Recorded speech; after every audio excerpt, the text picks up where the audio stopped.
Welcome back to Kings of the North, Lesmerises and Bill Landis. We're doing recruiting today, Landis, and I just would like to state for the record that sometimes we talk too much ball on this show, and I feel like the perception is that I won't stop talking. And I just would like to say that we were working out the show. We're going to run through like 10 big-time commitments. It's been a busy June and early July in college football recruiting. Let's reset. Let's have some fun. Let's shout out some good Northern commitments. And I was at the home goods store with my family last night, and you sent back in Slack, well, I've been looking up some things, and you started digging into recruiting trends that would have taken us 57 minutes to talk about, which would have been a 3-hour show, which I was super excited about. But I think in the end, we decided, let's save that for another show. But it's not just me. You also like to talk too much ball. I like to talk too much ball. I really like looking stuff up like that. There was one commitment we're going to talk about that sort of piqued my interest. So like I looked at one little thing and I was like, well, let me expand that. And then I ended up looking at like every 4-star prospect in the North last night. So we're not really going to get to any of that on this show, but we have that sort of on the back burner. We'll talk more about trends because there is some interesting stuff happening. I think with where guys in the North are going and like what the sort of raw numbers are in the North, but we can save that. That's not going to change between now and whatever 2 weeks from now when we finally get to that. Yeah. So we can. I want us to be some kind of mix of easy breezy and dig in deeper than any other show out there, and so we are constantly trying to balance that. But we both of us on occasion lean toward let's dig in deep and let's get waist high in recruiting stats. And we are going to do that, but we're going to run through 10 big time commitments that have happened, what it means for a bunch of our Northern teams. That's today. Also, KOTN Showdown. We're almost done with these. Northwestern, Minnesota is the showdown today. And then what you watching, what you eating, what you thinking. So are we ready to start with the recruiting stuff? Yeah, let's do it. I have stats too. I'm not going to read the stats. We are continuing on our project that we keep talking about, and you have looked up a gazillion recruiting stats for that. So we have a very good handle. And here's the thing that I'll say as we tease maybe like 3 shows from now, a deeper dive on recruiting trends.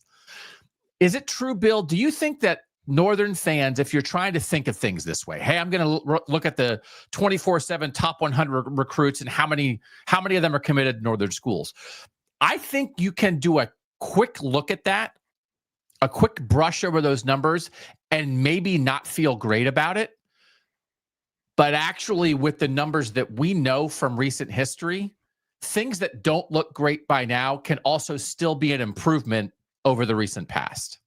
Yeah. But no one has the time to go back and search that context for themselves. But yeah. You can put yourself sort of in like a singular mindset of only looking at this year compared to what else is happening this year and come up with a certain takeaway. But I think if you were to put it in the context of the last like 4 or 5 years, certainly the last 25 years, it's pretty good. It's in a pretty good spot. All right, I'm going to do one stat. I can't wait till 3 weeks from now. Like one stat real quick, even though I said take your stats, Landis, and shove them. I'm going to hold on. I didn't say shove them. I just said hold on to them. Holster them. Mm-hmm. 10 years ago, class of 2016, north-south border, top 100 players in the class. Where did they go? 65 south, 23 north, 12 border. So basically 3-1 for the south over the north, right? 65 to 23.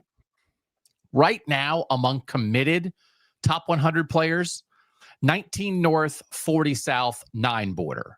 So it's more like 2-1 for the South, because that's sort of the point I'm making here, Bill, is you can look and say, oh man, the South has twice as many top 100 players committed as the North does.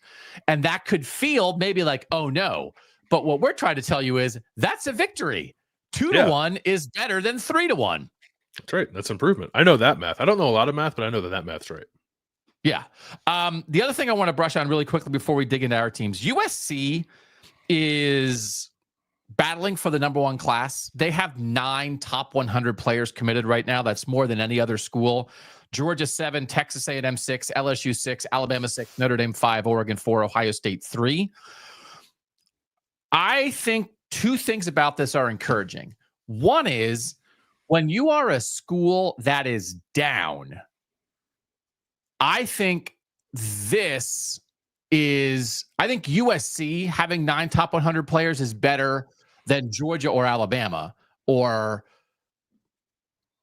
some great team that's already is winning right now having 9 top 100 players, and better a border school than the South. USC is in the Big Ten, and we have to remember that. In some ways, they are Northern brethren. They're just not of the North. Mm-hmm. So as much as we call the head coach a cute little deer name, we call him a deer name. It's okay. I mean, it's not no offense. Call him a deer name. I'd rather it be USC than Georgia. I guess so. I don't love it either way. So I'll give you one thing that I looked up and all the things I was looking at, because it is germane to this particular conversation. USC has 6 4-star prospects from Northern high schools, which is the 4th most of any program, behind only Ohio State and Notre Dame, who each have 9, and Penn State, who has 8. Okay. I don't like that. I don't like Lincoln Riley encroaching on the still somewhat limited pool of Northern 4-star prospects. Okay. And that is one of the things that kept you up at night. So let's get easy breezy before Bill starts to start pounding his fists. And how can the North not be repelling the charge of a baby deer? Yeah. What is up, Northern coaches? It's not a lion. It's not even a bulldog. It's not even an elephant. It's a baby deer prancing up to the North. Hey, do you ever have these videos are years old, but did you ever see the guy who was talk to the deer in the woods? He was kind of like the cool guy, and he would talk to the deer in the woods. The guy who fed the deer apples and stuff. Yeah. Yeah. Yeah. Love that guy. That guy's feeding Lincoln Riley, and then Lincoln Riley is leaving the Northern woods with players. Players are hopping on the back of a baby deer and riding to California. Okay. Yeah. I think that guy's name was Brother Nature. I think that's what Brother Nature. Yeah. Brother Nature is probably 40 right now. I love Brother Nature. You guys are down with it. I mean, Brother Nature just makes it fun. But that when I see it, I think of Lincoln Riley. Okay. Let's talk about 10 specific things in the North that are going well in recruiting. Okay. This is going to focus on what's popped in June, what did pop in June, what's popping a little bit here in July. There's a bunch more kids who have commitment dates set up in July. But we want to start off, number one, Bill, by not forgetting, because this does happen in recruiting. If a guy commits 6 months ago, 12 months ago, 18 months ago, sometimes it's just oh, yeah, it was a really big deal. And then you stop talking about him, and he remains a great player, and it remains a great get for a school, but it's not new. So the 2 highest ranked recruits currently committed to Northern schools by the 24/7 composite rankings are Zion Ely, the number 2 player who's committed to Maryland, and Chris Henry Jr., the number 15 player who's committed to Ohio State. They are both 5 stars. Ely committed in December to Maryland. Chris Henry Jr. committed in July 2023 to Ohio State. He's been committed for 2 years. But if Chris Henry Jr. committed to Ohio State yesterday, we'd be leading the show with it. So we're leading the show with it also as a reminder. Fair? Yeah, it is good to remind, especially if you go through in Ohio State's case, Ohio State had a couple of high-profile targets it was hoping to land in June that it didn't get. And I'm not saying that Ohio State fans shouldn't be upset about that, but when that happens, you tend to forget about the 5 stars that are already in your class. Yes. Sometimes. And especially a place like Ohio State that does so well with receiver recruiting, it's you sort of take 5-star receivers for granted, while you're the envy of every other program in college football when it comes to that position. So very much worth pointing out that both these guys have stuck with these programs seemingly with little in the way of drama. I know there was some stuff with Chris Henry when he first moved out west to modern day, but that really seems to have simmered down quite significantly. So yeah, 2 really good players in the North and worth reminding ourselves about. And while we're on Ohio State, number 5 class right now in the 24/7 rankings, their June certainly got some guys, but also had some guys they were in the mix for and did not get where they have some guys they're waiting on. ready to pop here in the next couple months. But like, what do you think the state of Ohio State football recruiting is right now? Yeah, I think it's fine. Defensive end was the position that got a little sideways for Ohio State. They picked up a couple defensive tackles, a couple in-state guys, a couple offensive linemen, a running back. But defensive end, there were some big swings and misses, I guess, and it's compounded by one of them going to Michigan, which we'll talk about. So I think Ohio State, and it's frustrating for fans. From what I can gather, took a posture of like they weren't going to push it in June, in terms of there were a lot of teams really loading up with NIL stuff before July 1st and before the House stuff came into play, like front loading their NIL deals in a way that it just really didn't seem like Ohio State was interested in doing that. So they didn't, and then I think they lost some guys because of that. So it doesn't mean they can't circle back with some of them, maybe, but defensive end recruiting in particular, I think, has been a bit of a bugaboo for Ohio State for the last couple of years. Not that it's been bad, but there's just been some misses there, and it continued in this month. But it wasn't a bad month altogether for Ohio State. They still landed a couple of guys that are going to be important. They got a local linebacker in Sincere Johnson, who looks like he's going to be a heck of a player. So again, it's like he's in state. You don't always get your flowers if you're Ohio State if you land an in-state player, but Sincere Johnson, there are 135 programs that would love to have Sincere Johnson in their recruiting class, and Ohio State got him. So it's certainly some things worth being happy about, even if the defensive end stuff got a little away from them. And we are not your show that's the number one stop for discussing NIL and lawsuits and money. We prefer to talk about ball, but this was an interesting strategic thing as July 1st hit. And that was the first day when now you must clear NIL deals above $600 through the NIL clearinghouse. And I don't know that anybody has a firm handle on what's going to be allowed and not allowed there. And so if you're not keeping up with this, what you had mentioned, Bill, it's like June 26, 27, 28, 29. So you can get deals done with guys that nobody has to look at, that nobody has to know about.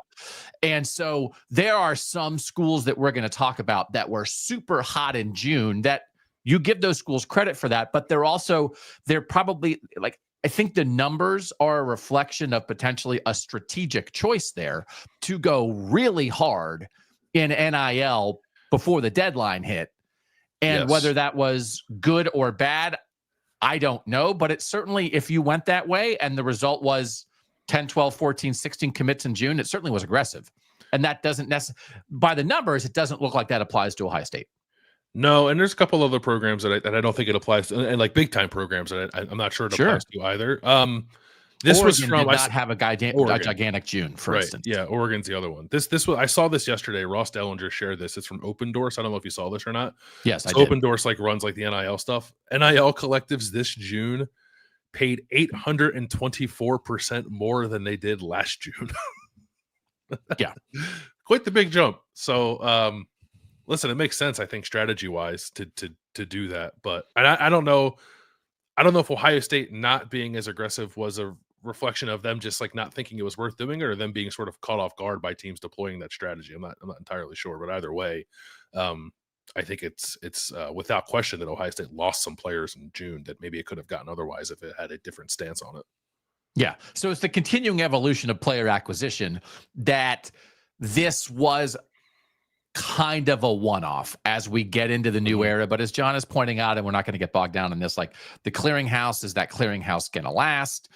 Ross Dellinger was reporting that there's a lot of ADs who are now talking about, should we have collective bargaining where we are making agreements with some sort of players union, and you can create some rules then, but until you have collective bargaining is limiting the ability of players to make money without someone looking at all of that. We're not at the end. We're running down the field. The idea that we all caught the kickoff at the goal line of amateurism. And we've been running right at the 5-yard line is Johnny Manziel selling his autographs for money. Right. And then over at the 10-yard line is Reggie Bush getting his Heisman Trophy taken away. And we've been running the professional end zone is 100 yards away. It's a long ways away, Bill.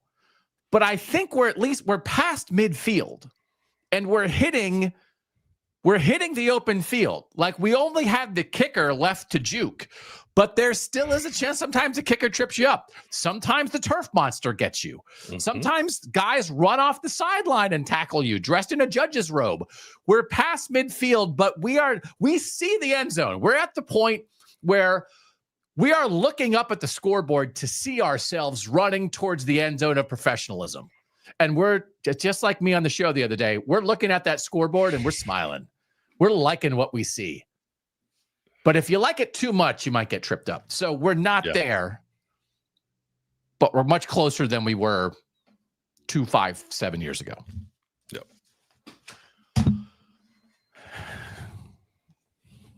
Fields the ball at the goal line of amateurism. Cuts to the left. Roman Voss, this is our number 2 thing. Minnesota beat Bama to keep a kid home, and we're going to talk a lot about about Minnesota on this show, but I just want to shout out when schools in our region do what step 1 is, which is keep your own guys home. Mm-hmm. And Roman Voss is the number 1 recruit in the state of Minnesota. He committed to Minnesota on June 24th. They have 3 of the top 4 guys in Minnesota in this class committed. The North is doing a good job in Minnesota. There are 13 Minnesota kids ranked in this class. They are currently committed 3 to Minnesota, 3 to Iowa State, 2 to Iowa, 1 to Penn State, 1 to North Dakota State, 1 to Arkansas, and 2 uncommitted. So like only one little Southern incursion there. Way to put up a fence around Minnesota. Voss took an official visit to Alabama in the middle of June, and 10 days later picked Minnesota over Alabama head-to-head. He's a tight end. Eric Kohler, the tight ends coach, got a lot of credit from Voss when he talked to On3. Huge difference in his recruiting. He also likes PJ Fleck. 3rd straight year, the Gophers have landed the number 1 player in Minnesota, 26, 25, 24. And in 2023, the number 1 player in Minnesota, Jackson Howard, went to LSU, and then he transferred back to Minnesota the next year. So shout out, rebuffing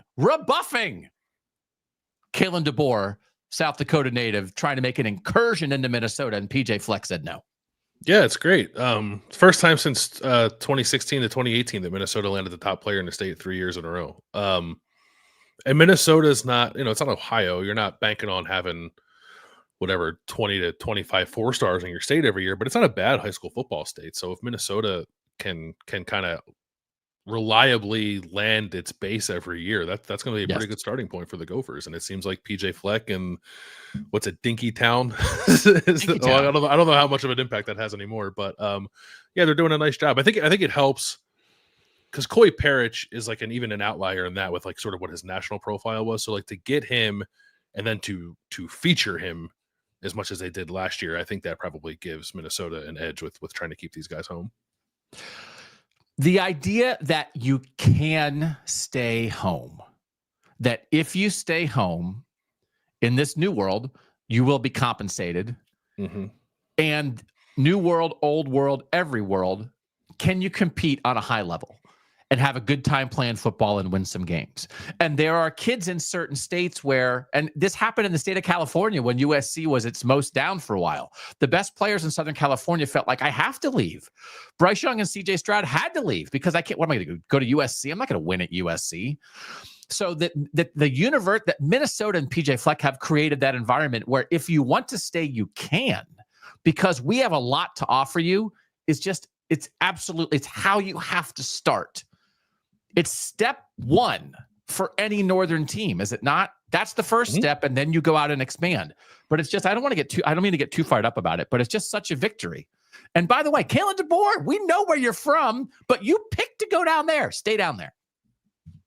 Yeah, he's got enough talent down there to work. No, I don't want to up here.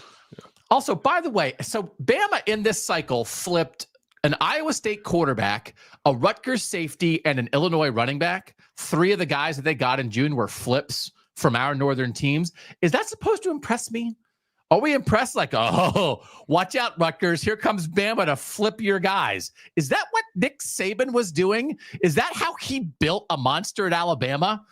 By flipping Illinois running backs? No offense to Illinois, Iowa State, and Rutgers, but I'm not necessarily thinking when they get recruits, those are the building blocks of a dynasty at the highest level of college football.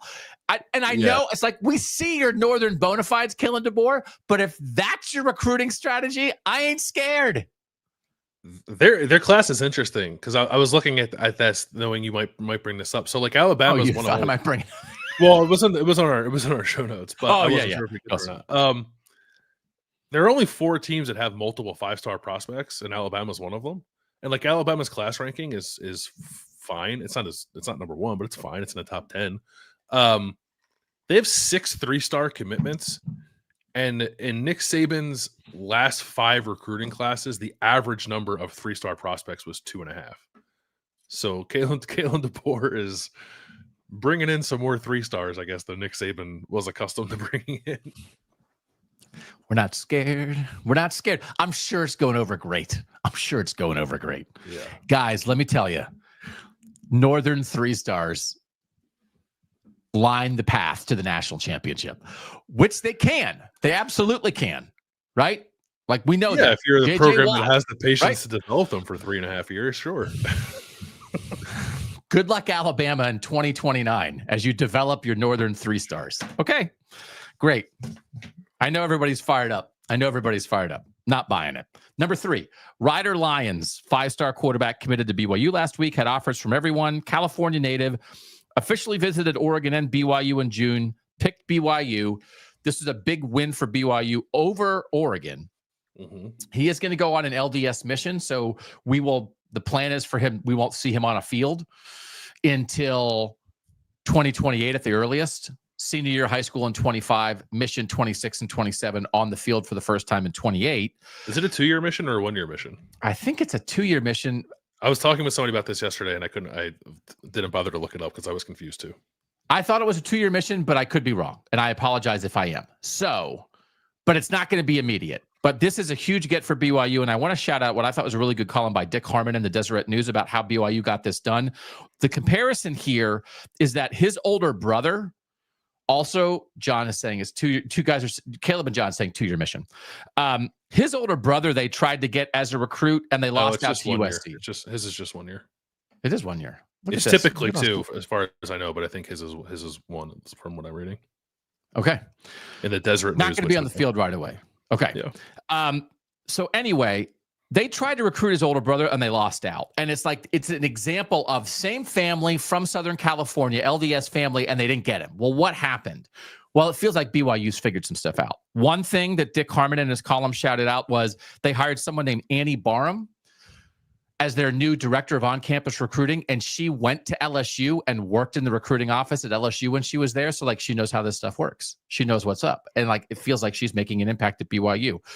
The reports, and again, if you're a columnist in Utah, you're getting information from BYU, right? Those are your sources. But they're saying their NIL did not match Oregon, but they upped it to compete with Oregon. So you're being competitive in NIL. You are bringing some SEC knowledge to your recruiting operation. And then he was writing about that. Aaron Roderick, the offensive coordinator, is on the phone with Ryder Lyons talking about here's how we're going to use you. You're a dual threat quarterback. This is how we're going to work you into our system. And they just got monetarily, but also strategically, they got aggressive. And the result is they landed the 3rd highest ranked recruit in BYU history and their first 5-star since 2003. And when you see a Northern team, Bill, financially, strategically, learning, improving, getting aggressive, stealing some stuff from the South, that gets me excited. BYU is interesting. You combine this with them getting AJ DeBonsa, the basketball recruit, who was the number 2 player in the country, and I think there's something there. I don't know. I guess that the structure of all this is changing now with the house stuff, but it's not hard to envision the LDS church, I guess, getting behind BYU in a way that's pretty significant. That doesn't make this a one-off. So I don't know that BYU is ever going to be landing 7 5-star kids in one class necessarily, but if they can find ways to get organized and land guys like this occasionally, that's a new world for BYU to live in. And it's not just money, right? They had Danny Ainge talk to the kid. They had Taysom Hill talk to the kid. There's a certain level of We're working on the project, Bill. You have to try. Yeah. I think we've been working. You also on have this to for work your months. advantages. You have to work like Yes. BYU is unique. Like lean into that uniqueness, and it seems like they are. And then try hard to be good at football. It's okay to try hard to be good at football. And this is BYU doing that. And it's just such an interesting direct comparison to me. 40 years ago with the brother, it didn't work. Things have changed. They have changed with the younger brother. Now it does work. Mm-hmm. Progress. Number 4, Michigan. 12 commits in June, and I think maybe early July. That brought them to 19 so far. 19 commits in this class, Bill. 13 states and D.C. represented in their 19 commits. 9 from the South. 3 from Texas, 2 from Virginia, 1 Missouri, 1 South Carolina, 1 Florida, 1 Georgia. On Tuesday, they got Julian Walker, a top 150 edge rusher from South Carolina, whose dad is the assistant strength and conditioning coach at South Carolina. He worked at Arkansas and Georgia before he got to South Carolina, but he's from Illinois and he went and played at Wisconsin. So he knows the North. The dad does. This is a quote to the Wolverine, the website, the Wolverine, after his son, Julian, the dad is Jamil, after he was at the big Victor's weekend, recruiting weekend for Michigan. This guy works for South Carolina. Quote, as a parent, I've been blown away, and the coaching side of me has been blown away, seeing it from places I've been in my life. And the father in me is like, how in the world, as a father, do you not see yourself in a place like this that's so in-depth with getting these guys prepared for life and putting a standard up? Their standard is out of this world. You're really at a loss for words. You really are. South Carolina employee talking about how he and his son were blown away by Michigan. They had their Victor's recruiting weekend. They had a bunch of top guys there, and they got a lot of momentum from that and scooped up a bunch of them, Bill. But this is probably my favorite one. Yeah, I'll know that Michigan's really about that business when he becomes a Michigan assistant strength and conditioning coach. Oh, me? You want to hire? Oh, we can probably start the countdown clock on that. And because what is that? It's doing what you got to do to get good players. Is it not? Would not be the first time. Yeah, that's being aggressive, I guess. I was looking at Michigan's average class ratings since Harbaugh got there. Last year was the best, and this year is currently the second best. So you're seeing the national championship boost, I think, for Michigan. They are really getting after it on the defensive line. What they've established there, Kenneth Grant and Josiah Stewart and Derek Moore and Mason Graham and Aiden Hutchinson, right? Like this litany of superstars in the defensive line. They have 6 defensive line players committed in this class. 5 of them are top 250 players in the nation. And then the big one of that is probably Carter Meadows, 5-star from DC. Yeah. Visited both Michigan and Ohio State, and they beat Ohio State head-to-head for him.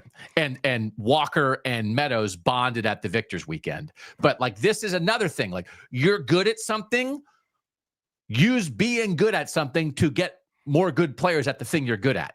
Mm-hmm. Ohio State is doing it at receiver. If that's now where we are with Michigan on the defensive line, let's go, right? Yeah, what do they have? Michigan has what 4 or 5 first-round defensive linemen like in the last 4 years? Yeah. That does seem like it's kind of, I don't know. There are a lot of programs that are good at producing defensive linemen, but Michigan has definitely elevated itself in that conversation. So I'm not surprised to see that. And that Carter Meadows win, like that was, Ohio State fans were furious, and I get it. And Michigan fans were out there pounding their chest, which I also get. Like that's Ohio State and Michigan, for as heated as that rivalry is, actually don't go head to head in recruiting a ton, or at least not as much as you would anticipate. So for the Michigan to swing that when it looked like Ohio State was going to land Carter Meadows, like that was a huge deal. Just a hot summer for Michigan in recruiting. All right, number 5, Notre Dame, also super duper hot. Notre Dame has the number 3 class in the 24/7 composite rankings right now. A big one, Joey O'Brien, a safety from the Philly suburbs, picked Notre Dame over Oregon, Clemson, and Penn State on June 20th. Talking to local media afterward, he said he was definitely leaning Oregon and Penn State. But Notre Dame swooped in. Mike Mickens, man. Mike Mickens, future head coach, great secondary coach at Notre Dame, is getting it done. And then also Joey O'Brien says the playoff run mattered. Guess what? You had a great year. You made the national title game. Build on that. They're building. Brian Kelly's best recruiting class at Notre Dame was in 2013, the year after they made the national title game in 2012. Now, this is the best class since then, the year after the national title game. This is just exactly what you want to see, a program. It's so huge for Notre Dame to be a top-tier team in the North, but also to be a top-tier recruiting powerhouse in the North. If Notre Dame becomes a tier 1 recruiting powerhouse with Ohio State, with Georgia, with Oregon, with Alabama, game changer. Yeah, I mean that was sort of the design, right? With Marcus Freeman, I think the people who put Marcus Freeman in that position, I think, saw a world where he could position Notre Dame in that way. And frankly, he's probably done it a little faster than I thought he would. So it's worth paying attention to for sure. And there's like Joey O'Brien's from Pennsylvania. They have Notre Dame has two other commitments from Pennsylvania. Two of them from the same Catholic high school. Like, there's opportunity there for, like, again, it's similar to the BYU conversation. There's always opportunity for Notre Dame to do really well at parochial high schools, and especially like in the Philly area. Like, there's like with LaSalle, where O'Brien and Grayson McKeel are from, and St. Joe's Prep. Like, those programs are only getting better, and there's a natural pipeline to a place like Notre Dame, which obviously recruits nationally. Like, yeah, it could be ready for a serious uptick there. It's if you're a team that has routinely operated like at this level for a number of years, like, don't dismiss what Notre Dame's doing, because I think they're trying to put themselves in that spot pretty consistently. Brian Kelly left to go to LSU because he thought he had a better chance to win a national title down there. The 2026 class so far, Notre Dame ranked 3rd, LSU ranked 14th. Top 250 prospects so far in this class: Notre Dame 13, LSU 9. 3 of Notre Dame's top 6 recruits in this class are secondary guys. Mike Mickens doing work. O'Brien's the number 4 safety. Kerry Adams is the number 3 corner from Maryland, and Aiden Pouncey is the number 12 safety from Florida. That's Mike Mickens getting after it. This happened after Notre Dame lost their 31-year-old GM. Chad Bowden was stolen by USC, where he is having a clear impact on USC and their recruiting success. And Marcus Freeman. That's why they're taking so many guys from the North. Yeah, it all makes sense. Yeah. So they steal the Notre Dame guy, and then Marcus Freeman's looking, and Bowden had been with Marcus for a while, come with him from Cincinnati. And now they hired Mike Martin from the Detroit Lions. And so USC is succeeding in part because they took a Notre Dame guy, but Notre Dame didn't fall off a cliff. Notre Dame's even better. Number 3 class right now. Last year they were 12th. The year before they were 9th. The year before they were 12th. So again, this is Brian Kelly's classes. He had a top 10 class 1, 2, 3, 4 times. But his highest ranked class was number 5 in 2013, as we mentioned. Notre Dame's number 3 right now. So this has a chance to be the highest ranked, a higher ranked class than Brian Kelly ever had. Notre Dame is here. Notre Dame's here. I think they're here. Yeah. Like, I don't think anything that Notre Dame has done on the field or in recruiting in the last 12 months is a blip. I don't think so either. It's like they've always been a strong recruiting program, but there was another level to get to. Yes. And it seems like they're getting close to it, if not already there. Number 6 on our list, Kevin Obot, an offensive tackle from the Idaho-Oregon border on the Idaho side, picked Utah on yesterday. He took officials to Utah, Nebraska, Oregon, and Michigan. This is a big win for Utah. And there's 2 things happening here. Again, Landis, you have to use what you got. Use it or lose it, right? Smoke them if you got them. Use your strengths. They get this kid 2 things. You just saw a mock draft again on Wednesday morning where both Utah tackles were projected to be first-round picks this year, correct? Top 12 picks, yeah. So guess what? Take that out and recruit more borderline 5-star tackles. Point to that. And then the other thing is, Kelvin Obot, his high school coach in Idaho, is Jordan Gross, who was an All-American first-round tackle at Utah. So if you can't develop a tackle, send him to the NFL and then send him to the high school coaching ranks and get players from his program. What are you doing? Utah's doing it. So this is exactly how this should work. And this is a big win. First shout out that it was 4 Northern teams fighting for an Idaho kid. I'm glad we didn't see any USC or Alabama in that fight. But also, you're beating Oregon. He lives on the Oregon border. You're beating Oregon for this kid as Utah. You're beating Michigan. Great offensive line program for this kid. Good for Utah. It is good for Utah. And I like Idaho's not a high school football hotbed. Although Idaho has had some guys. Colson Loveland's from Idaho. Gatlin Bear is from Idaho, I think. Tommy Togia a couple years ago. But like when guys pop up in a place like Idaho, keep them north. Michigan has a tight end from Montana in this class. Like when a guy pops up from Montana, don't make that guy go to Auburn. Come on. So it's nice. It's nice to see that. Yeah, I'm glad. And shout out to Jordan Gross for helping getting it done. All right, number 7. What I have written down is let Bill cook about Penn State landing an Irish kicker. Now, I stirred up this recipe on your behalf, assuming that you would be excited that Penn State landed Adam McCann Gibbs. But is that true? Yeah, it's cool. I don't know. So you and I are both, I think, fans of the work that Pro Kick Australia has done, getting a lot of Australian punters into major college football and then into the NFL.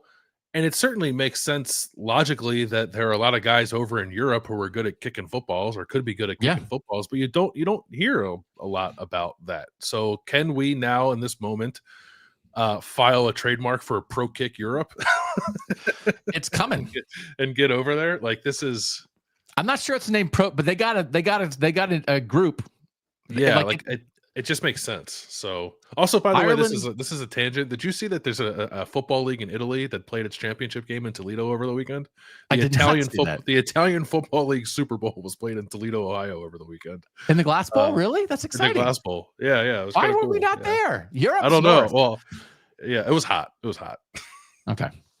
Yeah.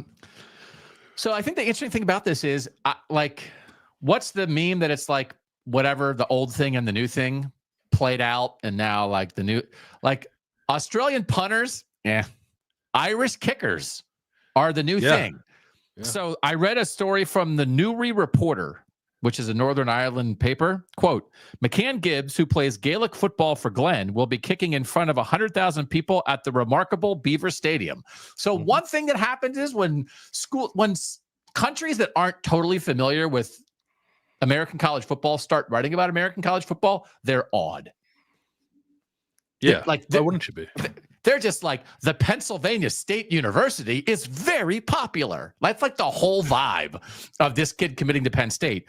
But here's what's happening. You have to have the people who start to discover something, and then everybody steals, right? Everybody copies. Alan Tucker was Troy University's special teams coach last year, and he recruited Patty McAteer to be the kicker at Troy last year, and he got hired by Penn State in the offseason. So Alan Tucker is the coach who is making the initial foray into Ireland. And the difference here is they're getting kickers, not punters. Australia's punters. Because Australian rules football, like whatever you're doing, you're running on the move and kicking. I don't know what they do in Gaelic football, but they're producing kickers. So McAteer was not their field goal kicker at Troy last year, but he was their kickoff specialist and he had a good touchback rate. So I think these guys have big legs, and then you got to teach them to kick it through the goalposts. So anyway, Irish kicker, great for Penn State. I led with that because the rest of the month wasn't as good. Yeah, not great. So they lost. They had a week where they had 4 big dudes on the hook that people were very excited for, and I think they lost 3 of them to Notre Dame and 1 of them to USC, and it was like a pretty deflating week for Penn State. They did land Jackson Ford in June. He's a 4-star edge kid. Beat Ohio State, Michigan, and Wisconsin for him. And he said, this isn't one of those, again, you have a talented edge guy. Why did he pick Penn State? He picked Penn State because Abdul Carter was awesome and Micah Parsons was awesome. Build on what you're good at. But the 3 losses to Notre Dame and the 1 to USC, they did get Pierce Peterson, a tight end from Minnesota. They beat Minnesota head-to-head for that kid. 12 kids from Pennsylvania. The top 12 players in Pennsylvania are all committed right now. 6 to Penn State, 3 to Notre Dame, 1 each to Rutgers, Auburn, and Missouri. Is Penn State getting 6 of the 12 best kids in Pennsylvania good enough? I would probably say no. Now it's hard to compete with Notre Dame necessarily with some of the kids from the Catholic schools. So like I don't hold that too much against Penn State. But no, I would say that if there's that many, I think there are 14 total 4-stars in Pennsylvania. Like Penn State should be getting more than half of them, in my opinion. Okay. And they're not quite there. But this is like, especially in Philly, like it was a thing for Penn State for a while where they weren't getting anybody out of Philly. So like this has been an uphill battle for Penn State in that area. But like 6 is good. I think it should be better. And I thought losing like Luke Wafels from New Jersey, he's the defensive end that went to USC. His brother Owen Wafel was at Michigan and transferred to Penn State, and Penn State like still didn't get Luke Wafel. It's like you should probably win that recruitment. And Ohio State was in that too, and Ohio State kind of lost it as well. But not a tremendous June, but it's nice to have an Irish kicker. I think that's pretty cool. He can punt too, by the way. Cole, I saw a story with the he went to a Cole's kicking camp, and they said like he's a kicker, but he can also punt if you need him to. So maybe he can Cole's.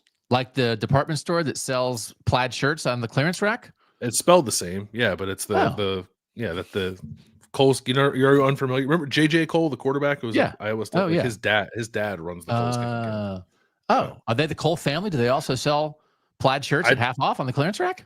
I don't believe they're affiliated with the plaid shirts, but I could be wrong. Yeah. All right, I love plaid shirts. All right. So Penn State was off to a hot start. They just had a couple misses in June. They still have a top 10 class, and they still have some stuff coming. Mm-hmm. So it was just Irish kicker. Number 8, Pitt got 16 commits in June. Pitt got 16 commits in June. The headliner is Jaden Dunbar. He's the highest ranked player in the 26 class for them. The number 452 player in the 24/7 composite ratings. He's a 6'5" receiver from Georgia. They have 21 commits overall. Again, they had 5 coming into the June, and they got 16. They have the number 28 overall class, which is really good for Pitt. 12 of these 21 commits are from the South. 5 each from Florida and Texas, 1 each from Georgia and Virginia. And they have, I think they have 3 other receivers from Florida in addition to this Georgia receiver. I think they have 2 quarterbacks from Texas. I like Pitt being aggressive with their young, pretty new offensive coordinator. Mm-hmm. Aggressive getting skill guys from the South is what you should be doing when you have an offense that is exciting. Yeah, I think so. You got to go get some speed. And I think Pitt, I actually maybe want to look into this a little more because this is more anecdotal than anything else. But obviously for a long time, Pitt enjoyed a tremendous inherent recruiting advantage with Western Pennsylvania high school football being what it is or what it was. But it seems like the talent in PA has shifted east a little bit. Not that Pittsburgh high school football is bad. It's still quite good, but probably not as robust in terms of recruiting as it used to be. So Pitt has to account for that and go to other places, I think. So to go down south, I think makes sense. I think there's a composite 4-star offensive lineman from Texas in their class too, right? So there's a mix of guys from the South there for Pitt that I think is interesting. And I always get a little nervous when teams add this many commitments in June. Holding on to them long term is going to be tough, especially when they're not from your region. But does it make it less impressive that Pitt was able to make inroads early with some of these guys? Just hopefully they can hold on to them. So this Jaden Dunbar kid, 6'5", receiver from Georgia, he had other officials scheduled to Mississippi State, Duke, and Kansas State. On one of the recruiting websites, I couldn't find that this was true or not from Kansas State beat reporters, but it said he took an official to Kansas State after he committed to Pitt. So again, just because you commit somewhere, it doesn't mean it's a sure thing. But if we're in a world where Kansas State and Pitt are fighting for a top 500 player from Georgia who's a 6'5" receiver, I can live with that. Yeah, I'll take that. It's great. Fight. Number 9, Washington got a good skill receiver from Norman, Oklahoma's backyard. You're shaking how? Brent Venables, what are you doing? Unbelievable. It's unbelievable. Yeah. The number 2 player in the state is from Norman. He's a 4-star receiver, and you let him go to Washington? Come on, man. I mean, Jed great. Fish. Yeah. Doing work. Committed on June 12th. He had also taken officials to Oklahoma, Missouri, and Arizona State, number 230 player in the composite rankings. Now, he has said, he told Locked On Huskies, the podcast, that he's trying to flip 2 other receivers from Mater Dei, Daniel Odom, who's committed to Oklahoma, and Madden Williams, who's committed to Texas A&M. And Washington, by the way, has 2 other Mater Dei kids committed, including 5-star tackle Cody Green, committed in this class. So Washington has tentacles in Mater Dei. They have a receiver who's not from Mater Dei, who says, I got 2 other Mater Dei guys that I'm good with. I'm going to try to flip them. What are you? You made the national title game with 3 awesome receivers 2 years ago, and then Denzel Boston is there doing stuff. Denzel Boston mocked in a first round that we saw on Wednesday morning. Keep leaning into your receiver identity, and taking a kid from Norman, Oklahoma, who's a top 250 player is exactly that kind of thing. Love what Washington's doing. Yeah, that's the kind of recruiting loss that just sort of gets tossed on the pile for Brent Venables if this season doesn't go the way that it needs to go for him. So shout out to Jed Fish from Washington for sticking another one in the Oklahoma, maybe on Brent Venables' way out. We'll see if they can flip this other kid, this Mater Dei kid who's committed to Oklahoma. Oh my God! I mean, there are the short list of high schools where you'd most like to have inroads includes Mater Dei. So if Washington's doing that, good for them. And the short list of schools where you would be like to be trying to flip their commits, Oklahoma, if it gets south quick and you have until December to make that move and they're changing coaches or something. Hey, we've been talking to you forever. You don't want to go to Oklahoma anymore? You got some friends in our class? Come over here. Good job by Jed Fish. Last one we want to talk about is Oregon. Just 4 commits in June. And they, Ryder Lyons didn't get Ryder Lyons. Didn't get Kelvin Obot, right? Like a couple that they were involved in that they didn't get. And when the standard is so high, because Oregon has been so good at this, it just is like it's a little bit of a, okay, their time is coming, but only 4 commits in June. They just got 1 Wednesday morning. That brings them to 12 overall. They did get 5-star Bishop Gorman safety out of Las Vegas, Jet Washington, in the middle of June. He's their number 1 guy in their class. They beat Alabama, Ohio State, Texas A&M, and USC for him. But the big thing that kind of, I think, gave bad vibes to Oregon was they got a commitment from 5-star Richard Wesley in May, and the video, Dan Lanning jumped in a pool with Richard Wesley, and then like 3 weeks later, he flipped to Texas. And there was a little bit of internet like, you jumped in a pool and then you lost the kid. So that's more like a meme kind of thing. You lose a 5-star player, which isn't great, but they have a lot of guys they're involved with that are coming, including the 5-star tackle Emmanuel Iannecho from Maryland that we had talked about once upon a time. People thought he was going to go to Maryland. Now I think everybody thinks he's going to go to Oregon. But it's just kind of a scooch bit of a weird vibe for Oregon, but they did get a kid Wednesday morning. Yeah, I wonder if they're in the same boat as Ohio State, where they just kind of waited it out with this July 1st rush, which is a far more interesting, I think, development at Oregon, because Oregon's been as aggressive as anybody with NIL the last couple of years. So that's interesting. It's a little jarring to look at Oregon's class and only see 12 guys in it, and to have to scroll down as much as you need to scroll down at the moment to find Oregon. I think they're like 23rd or something like that nationally. They'll be there in the end. It's similar. Like this has happened in the past. I remember with like Nick Saban's classes, you'll look up in June and so like, oh, they only have 8 commitments and they're ranked outside the top 15. And then by November, they're number 1. So like, I think that opportunity is still out there for Oregon, but the slow roll of this is certainly different than how it's been built the last couple of years. I think the interesting thing here is Notre Dame, Michigan, super hot in June. Penn State, a little bit of a mixed bag. And then Ohio State and Oregon, just not as dominant as they often are. And I think all of that is probably somewhat related to what we talked about with the July 1st deadline. So from now until signing day in December, will we look at it and say, the teams that were more aggressive, what a great move, what a great strategy to do that? Or are we going to get into, and don't you think this is going to happen? Aren't we going to have a couple of these things where in the rush to get deals done, they struck deals with kids who are then going to flip, and now there's going to be stuff about, well, we have paid you money, or we agreed to pay you money. And like, I think this could be, again, as we run toward the goal line, an interesting and at times messy conclusion to this cycle because there had to be some. It doesn't mean they're not valid. It doesn't mean the kids don't want to go there. It doesn't mean the schools didn't do a great job, but there were some things that probably were a little rushed. And does that mean some of them aren't going to stick? I'm curious how this works out. But I think we have a pretty strong contrast between what Michigan and Notre Dame did successfully and what some other top programs in the North did.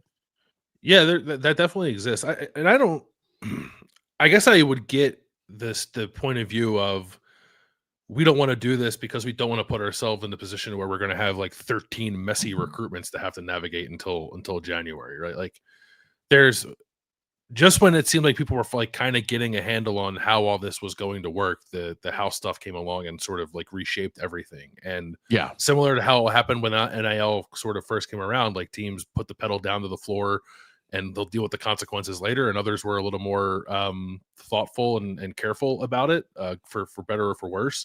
And we'll see who ended up deploying the right strategy. But I while it's frustrating, certainly for fan bases, if you're on the side of it where you did slow play it a little bit, I don't know. I hate time will tell, but I guess time will tell whether or not you were right about going about it that way. Because like remember like Ohio State at the advent of all this, we're like, boy, Ohio State really needs to get its stuff together, and then it got its stuff together, and it was fine. Right. So I'm not worried about like Ohio State or Oregon. It's just like there's a moment in time here where they made a decision. It seems like, and we'll see if that ends up being the right one or not. But I do think we also could look back and be like, man, Michigan and Notre Dame figured it out. They got the jump on everybody before that July 1st deadline. Yeah. And then the kids stuck and it gave them an edge. They took advantage of like a little inefficiency in the market and found a way to do it. And it worked. And again, but a lot of the stuff that's happening right now is not indicative of how it's going to work in the future. But if you can win a cycle, win a cycle.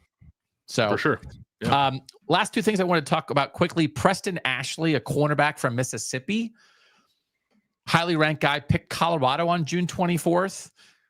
Credited Robert Livingston, the defensive coordinator. Obviously credited Deion Sanders. Like what they did with Travis Hunter appealed to him as a cornerback. He's a top 250 national player. And we talk a lot about Colorado's high school recruiting. And I was like, look at that. Coach Prime getting it done. Hey, doubters, look at them pulling a guy out of Mississippi. And then I looked and Colorado has 5 commitments. It's pretty wild. I think it's the fewest in the Power 4. And I think it's the same number as Harvard has. So, I mean, I was just going through. Harvard of the Rockies has a nice ring to it. I don't. So anyway, I mean, it is what it is. We know their strategy. They're going to work the portal really hard and the high school recruiting. So I was like, look at Colorado. And it's like, I don't want to spend a bunch of time on a guy who's 20% of their class, but we acknowledge a Northern pull from a Southern top 250 player. And then the last thing is the guy named Carter Gooden, who's a defensive lineman who goes to a boarding school in Massachusetts, who's made 8 official visits and is probably, by the reporting, going to make a decision in the next week or two. Number 1 player in Massachusetts, probably down to Boston College, Penn State, UCLA. He's actually from Canada and goes to the school in Massachusetts, but this would just be like a very big thing. I think 24/7 has him as a top 100 player. I think the composite is more like top 250. This would be a big thing for Boston College to get this kid. But also, it's not like he grew up in Massachusetts rooting for Boston College. He's a Canadian guy, so like he's a king of the North. But anyway, I like Boston College is waiting on that. That'd be a big one for them, but also be a big one for Penn State. Yeah, he's the number 69 player in 24/7 Sports' own rankings and 224 in the composite. Yeah, that's a And again, they used to be able to take only five official visits. Now you can take as many as you want. So I want to shout out guys who are getting it done on the official visit circuit. You live in a boarding school, you're from Canada, official visits. Rutgers, Michigan State, Penn State, Boston College, Virginia, North Carolina, and Arizona State. Doesn't sound like he's going to go to Arizona State, but if I was a Canadian kid at a boarding school in Massachusetts, I'd go on an official visit to Arizona State too. Yeah, I would make sure one, maybe one to a beach, one to Arizona State sounds nice. Yeah. And then I guess Rutgers has a beach. Yeah, we went to UCLA. Jersey Shore. Yeah. Rutgers has a beach. Yeah. Look at you. Look at your future GM of the Rutgers football program. I guess Rutgers has a beach. Again, 24/7 Sports is who reported that it's probably down to Penn State, Boston College, UCLA. All right. Easy breezy. Feeling the recruiting vibes. Yeah. How fun that was. It's refreshing, right? It's really fun to just bask in the successes and ignore any and all of the failures and frustrations to go with it. Listen, Bill, we ask our Northern teams to learn from the South all the time. We have to learn from Southern media as well. Everything's great. Everything's fine. We only talk about the successful recruitments. They didn't even want that kid. All right, they didn't want that. We flipped the Rutgers safety. We're the greatest recruiting program in history. Bama's back. It's all great. See? Okay. Yeah. You want to showdown this thing or what? Let's do it. Yeah. Let's showdown Northwestern, Minnesota next on Kings of the North.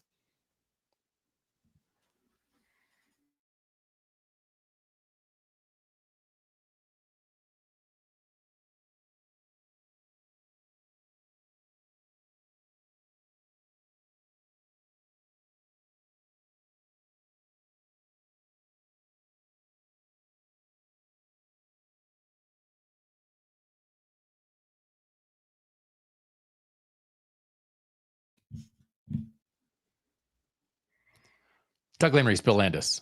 Back on KOTN. Give a like. If you're watching on YouTube, give us a thumbs up. We certainly appreciate that. Drop a review on a podcast platform. Tell a friend. We would be nothing without you. Thank you for your support of Kings of the North. We just want to reset a little bit briefly.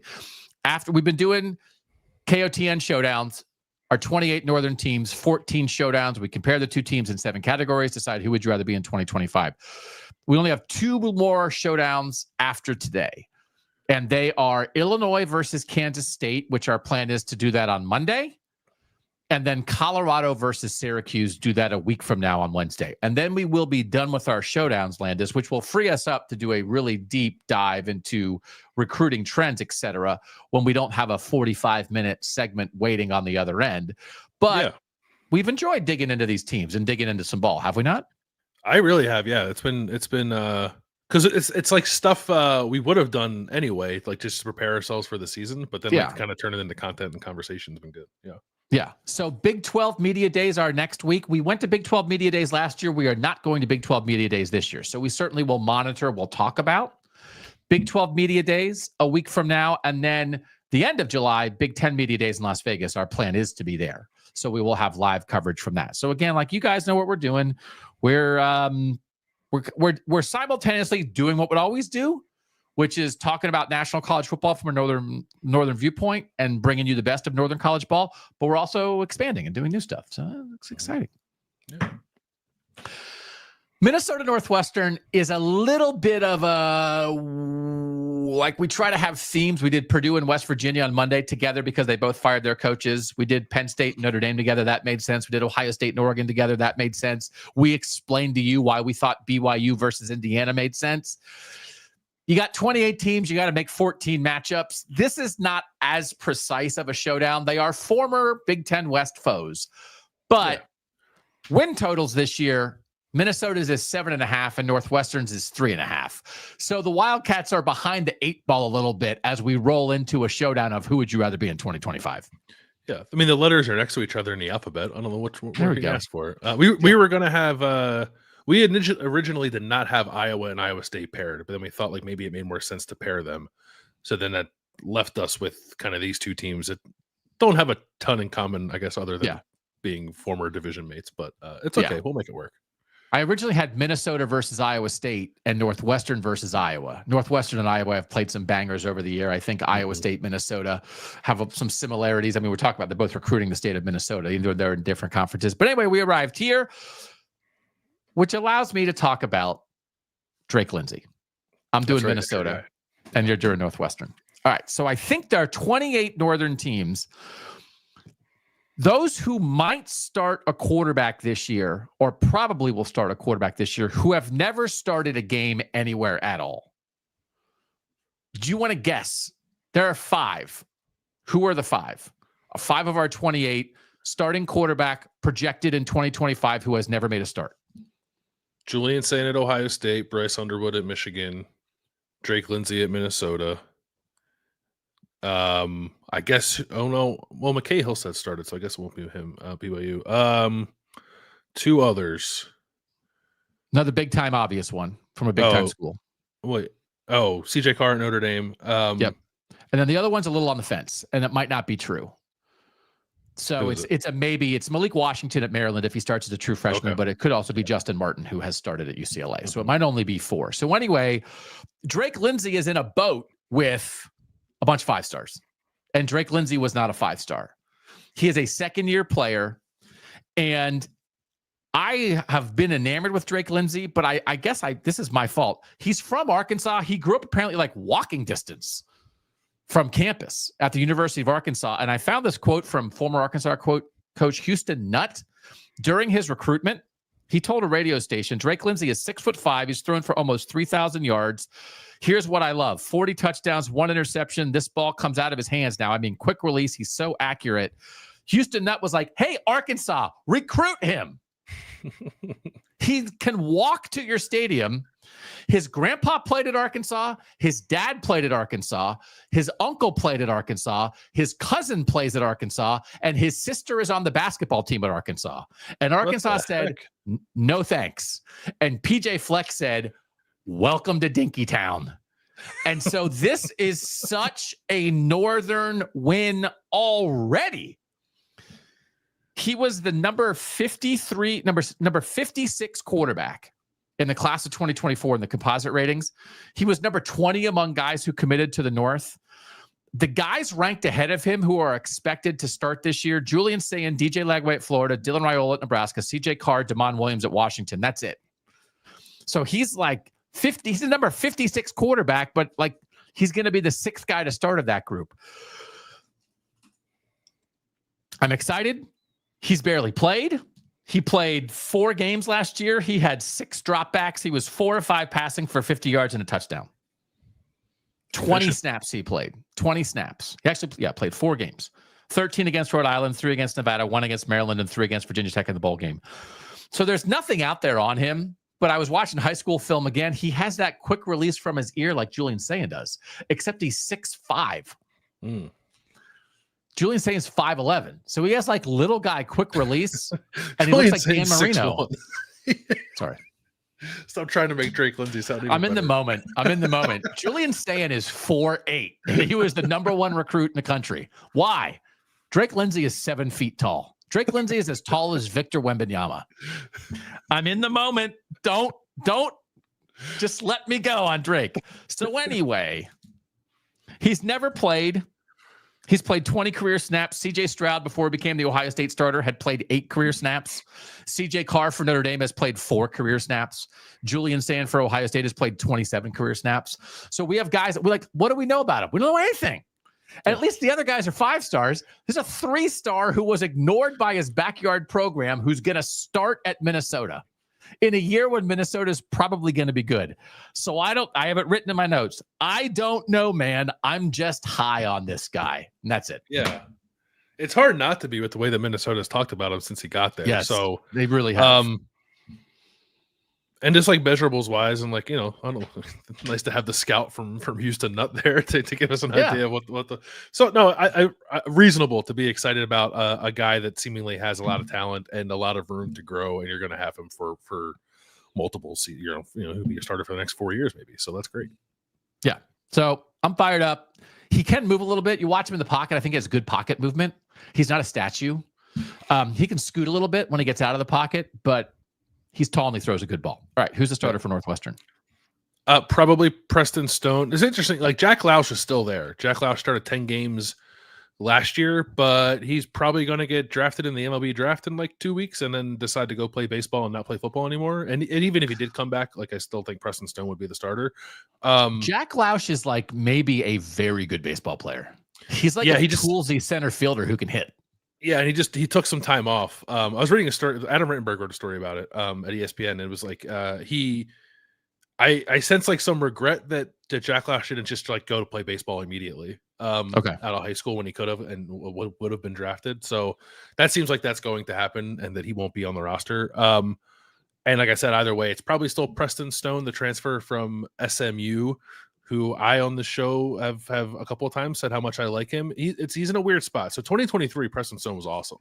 He was, he was one of the best quarterbacks in the country in 2023. He ended up being 3rd team all AAC that year. And SMU went to the American Athletic Conference Championship. He broke his leg in the last game of the regular season, and just was not the same guy coming back in 2024. So he got hurt. Kevin Jennings took over. And then it did kind of seem like last year, like Preston Stone started and played, but it always kind of felt like SMU was itching to get back to Kevin Jennings. And then they eventually did, and Preston Stone didn't play. I really thought they should have given him a look against Penn State with the way that Kevin Jennings was struggling in that playoff game when they didn't do it. So Preston Stone left because he wasn't going to start at SMU. It almost felt like they didn't play him because he was already out the door in the portal. And like he knew he was going to Northwestern. They knew he was going to Northwestern. And I almost felt like it actually affected their decision to use him or not.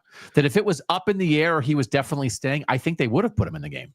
Which, again, this is why it's different than Bo Prabula actually leaving Penn State during the playoff. But it's part of the why we got to get the portal figured out. Yeah, and I think it's a weird situation, right? Like you play Preston Stone and he's great, right? So then what are you going to roll with him? Right. Is he going to be here next week? You have no idea. So it's a tricky situation that needs to be addressed. But just a refresher on how good Preston Stone was in 2023. He had 28 touchdowns, 6 interceptions. He led the American Athletic Conference in passing efficiency. He was 14th nationally while starting 12 games. He had 30 big-time throws that year, which was behind only Michael Penix, Drake May, and Garrett Green in the FBS. And he had the 3rd highest passing grade in the FBS behind Bo Nix and Jaden Daniels in 2023. And then he got hurt, and he just wasn't. He did not play that well. Obviously, if he played that well in 2024, he would have kept the job, but he didn't. So I'm not expecting 2023 Preston Stone, but I also don't think what we saw in a small sample size last year is like indicative of what he is either. Anywhere in the middle of those two extremes is a substantial upgrade at quarterback for Northwestern.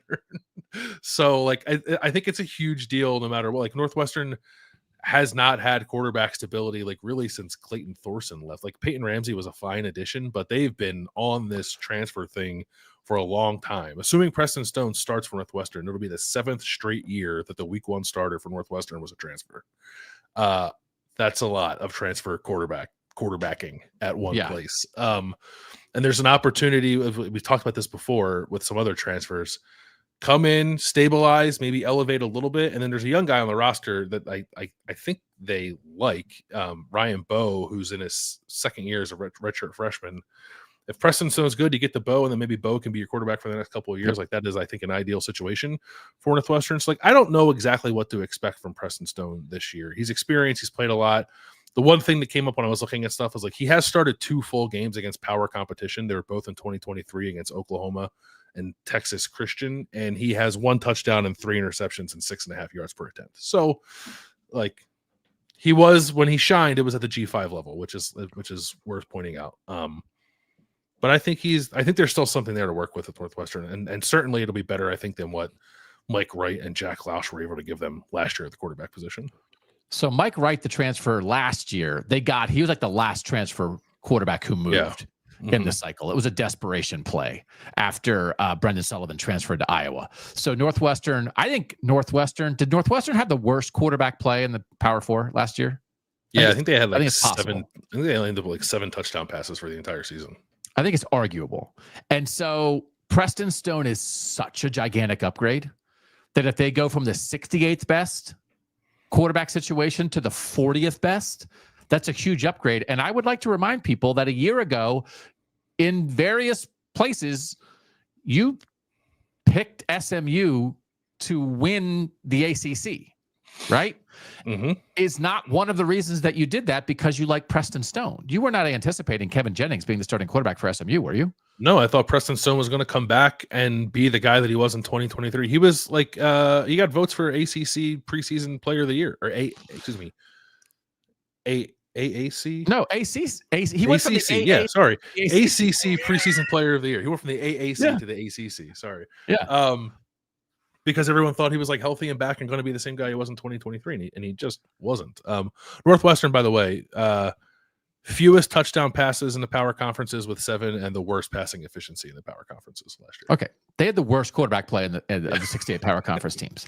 So again, we've talked about this with a variety of schools. Washington's offensive line, like different schools where it's like, it can't be worse. And if it's okay, that is such a seismic shift. When you look at Northwestern's quarterback play, I think you can talk to yourself like, why didn't they go 0-12? Like it was not They had to get away from, and they had games early. They would have beaten Duke if they had competent quarterback play in the non-conference. Like they got away from Mike Wright pretty quick, and Jack Roush wasn't really ready. Jack Roush is a great athlete, but he wasn't ready to be a Big Ten quarterback, and he was thrown into that role. So after getting Mike Wright last, they were, I mean, they had Preston Stone locked down while SMU was in the playoff. Like they were among the most aggressive teams in the portal for a quarterback this year. So good on Northwestern from learning from your mistakes. But this is a gigantic change. And it goes from Northwestern being absolutely incompetent at the most important position on the field to being probably okay and maybe good.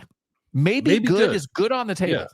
I think good's on the table. Yeah. Well, we'll talk about receivers in a second, but I think good is on the table in that offense, like with Zach Lujan, that has been, at the FCS level anyway, like super conducive to a lot of quarterback production. So there's a world where it's good. Yeah. I think like base level competent as long as Preston Stone stays healthy and potentially good. Yeah. And you mentioned Peyton Ramsey. I think Peyton Ramsey is a good comparison. Was the starting quarterback in Indiana, kind of got chased out by Michael Penix, right? The way that Preston Stone kind of got chased out by Kevin Jennings. And then guess what Peyton Ramsey did at Northwestern? He took them to the Big Ten championship game. Right. Because he was a solid, competent Big Ten quarterback. Be that. Sure. So these are two fantastic quarterback situations. A guy who lost his job and had to transfer from a playoff team, and a guy who's never played. My God, they're both just dripping in gold. I think they're both A pluses. How do we decide? I know we got a little excited about it. When you get in context, Landis, and like you get in your little bubble and you forget that Julian Sayin and Cade Klubnik and all these guys exist, and you're just like, man, this is as good as it gets. No, I mean, like, good for Julian Sayin is different than good for Preston Stone. Yeah, that's understood. But if it needs to be said, I'll say it. I would lean Minnesota only because. Ooh, I was going to lean Northwestern because Stone's done it. Stone has done it, but I do like he broke his leg, and he's not like a dual threat in the true sense of the script there, but. Like scrambling was a decent part of his game. Like he would like create a little bit. And like, I just wonder how much of that he might still have after that injury. Cause it felt like maybe he didn't have that as much last year in a little bit that he did play. So even if he's more of just like a pocket point guard kind of guy, I think that's fine for what Northwestern needs, but there's either way, there's a ton more upside, I think, with Drake Lindsay. And I also like that it's more of a 2025 conversation, but I like that you can build around him, Lindsay, for a number of years. Let me ask you a question. If Preston Stone had transferred to Minnesota, would he be starting? I think maybe yes. Not definitely. Yeah. Not definitely. Not definitely, but like it would be a competition. And it's like, well, Drake Lindsay's only in year 2. He learned a lot from Max Brosmer last year. That's been a big thing up there. But there's not a ton of second-year quarterbacks starting in college football. Let's give Drake one more year. Maybe we'll ease him in October. But I think if Preston Stone was at Minnesota, he might be the week 1 starter. Yeah, but then like Minnesota, who did Minnesota bring in? Was it Zach Pyron they brought in? And then from Georgia Tech. Left? Yeah. But like that was a little bit of a weird one. But yeah. It's so different. It's so different. It's hard to compare. It's hard for me because it's like my basis of Drake Lindsay is like, I got to tell you, he was tearing up Arkansas high school kids on the film I watched. And it's like, what does that mean? It's like, I don't know. Right. Yeah. Let's call it a tie for now. A tie in they are completely unrelated. They could not be more different situations. But we'll call it a tie that both could be pretty good. But there's also not a lot of assurance in that they're going to be good. But there's a lot of maybe and they're going to be good. Sure. Skill. Yeah. What you got for the Wildcats on skill? I'll start at running back because I think they'll be pretty solid there. Cam Porter is back. He is basically the heart and soul of the program. He's a 3-time captain or going to be a 3-time captain. They do a thing where like the players vote on who gets to wear the number 1 jersey because like that's like emblematic of a guy who just gets his work done. And Cam Porter got the jersey last year. He'll wear it again this year. He's not like super productive. He had 126 carries for 501 yards and 6 touchdowns last year. I think he's like a solid Big Ten back. Joseph Hyman II, I think, is a little more interesting. He's the number 2 back last year. He'll be the number 2 back this year. If you look at just sort of like average per carry, if you look at a lot of the like after contact stuff, Hyman just comes out much better than Porter does. And David Braun said like they want to get Joseph Hyman the ball more this year. He's also a return guy. He's just got some juice to him that I'm not sure Porter has. Both were pretty involved as receivers last year too. So, but I think like that paring's pretty good. And I think maybe stands a chance to be better and more productive than they were last year. So I don't mind what's going on at running back. Receiver is a lot of unknown, but they do have an interesting transfer from South Dakota State. His name is Griffin Wilde. He's 6'2", he's 200 pounds. He's a junior. He's got 2 years of eligibility left, but he played with Zach Lujan at South Dakota State in 2023 as a true freshman. And he got on the field. He had 20 catches for 6 touchdowns, 20 catches and 6 touchdowns that year playing with Lujan. Last year, he went nuts.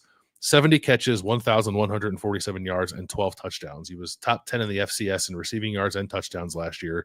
He is undoubtedly going to be Northwestern's #1 receiver because Wilde had more receiving yards last year against FBS competition than anyone returning for Northwestern, despite the fact that Wilde only played 1 game against FBS competition. He played a game against Oklahoma State and I went back and watched that game. He had 11 targets. He had 7 catches for 150 yards and a touchdown. He looked pretty good. Like he's a bigger guy, but he can play in the slot. He was good at sort of like finding space. They got him involved on the screen game. Like you got to do some projection, obviously coming from the FCS, and he'll get a bunch of attention because he's like the only kind of like mildly threatening receiver that Northwestern might have this year. But this was like an under the radar transfer edition that I think deserves a little more attention. Another transfer they added at receiver is Chase Farrell. They got him from Stanford. He was a freshman last year, didn't play, and then he transferred after Troy Taylor got fired. So there's nothing to bank it on. There's nothing really to bank on other than the fact that he's super fast. He's ran a 10.38 in 100 meters as a junior in high school, which is flying. And he's a smaller slot type guy, so I think he could start too. There's, like I said, there's not much returning. Frank Covey, the 5th or the 4th. There's a lot of guys with Roman numerals, by the way, in their name on the roster. Frank Covey, the 4th, is the leading returning receiver with 10 catches from last year. Didn't score a touchdown. So I would imagine that like Wilde is definitely #1. Covey's probably #2, and Farrell's probably the slot guy who's a redshirt freshman who's never played. And then there's not much going on at tight end either. They brought in a transfer from New Mexico State named Alex Lyons, who was at UNLV and then Arizona and then Garden City Community College and then New Mexico State. And now he's at Northwestern. He's played 803 snaps, so most of that was in 2021 at Arizona. And there's some returning tight ends who didn't do a whole lot for Northwestern last year. So tight end I don't view as a strength at all. I think running back is solid. And ton of question marks at receiver, but at least they have a pretty exciting transfer edition in Wilde. I will shout out someone who graduated with my younger daughter, Tyler Kielmeyer from Westerville South High School in Ohio. Freshman tight end for the Northwestern Wildcats. So I don't think they're going to play him right away, but like I know a tight end. There's opportunity there. Maybe there's opportunity there. Listen, Minnesota's going to win this skill thing like 1,000 times out of 1,000 against Northwestern. Because you can just say Darius Taylor. We can move on. Darius Taylor, you're in love, right? I mean, you love Darius Taylor as much as I love Drake Lindsay. Yeah, he's awesome. 111 yards from scrimmage last year. That was 13th in the Power 4. Good contact balance. Doesn't go down on the first hit. Breakaway speed at the second level. Really good check down receiver. Had like 400 receiving yards last year. Just like Max Brosman was like, not there, not there, not there. Darius Taylor, here, get 8 yards. That is going to be so valuable for Drake Lindsay. Darius Taylor might have 600 receiving yards this year. He's awesome. He's in the mix with the best running backs in the North. He's in the mix. Definitely. With Jeremiah Love at Notre Dame, with the Penn State guys, with Mekhi Hughes at Oregon, with Des Reed at Pitt, Justice Haynes at Michigan, Jaheim White at West Virginia, Wayshawn Parker at Utah. But like he's in the mix. He had no offensive line help last year. If he had any kind of offensive line help last year, we'll get to the offensive line. It is so weird. They had you would look at their individual offensive linemen and be like, they're good offensive linemen. They were horrible run blockers. It was so weird. They could not. They're like Ryan Burns, who just is one of the best beat writers in the country, writing about Minnesota. But just like their line yards production for Minnesota was like horrendous. Anyway, they also added AJ Turner, a transfer from Marshall. He had 11 carries of 20 yards or more last year. That was tied for 21st in the nation. 104 carries, 864 yards, 8.3 yard average per carry at Marshall. He feels like a real number 2 back for them. Also added Cam Davis from Washington, 7th-year guy, was a captain at Washington last year.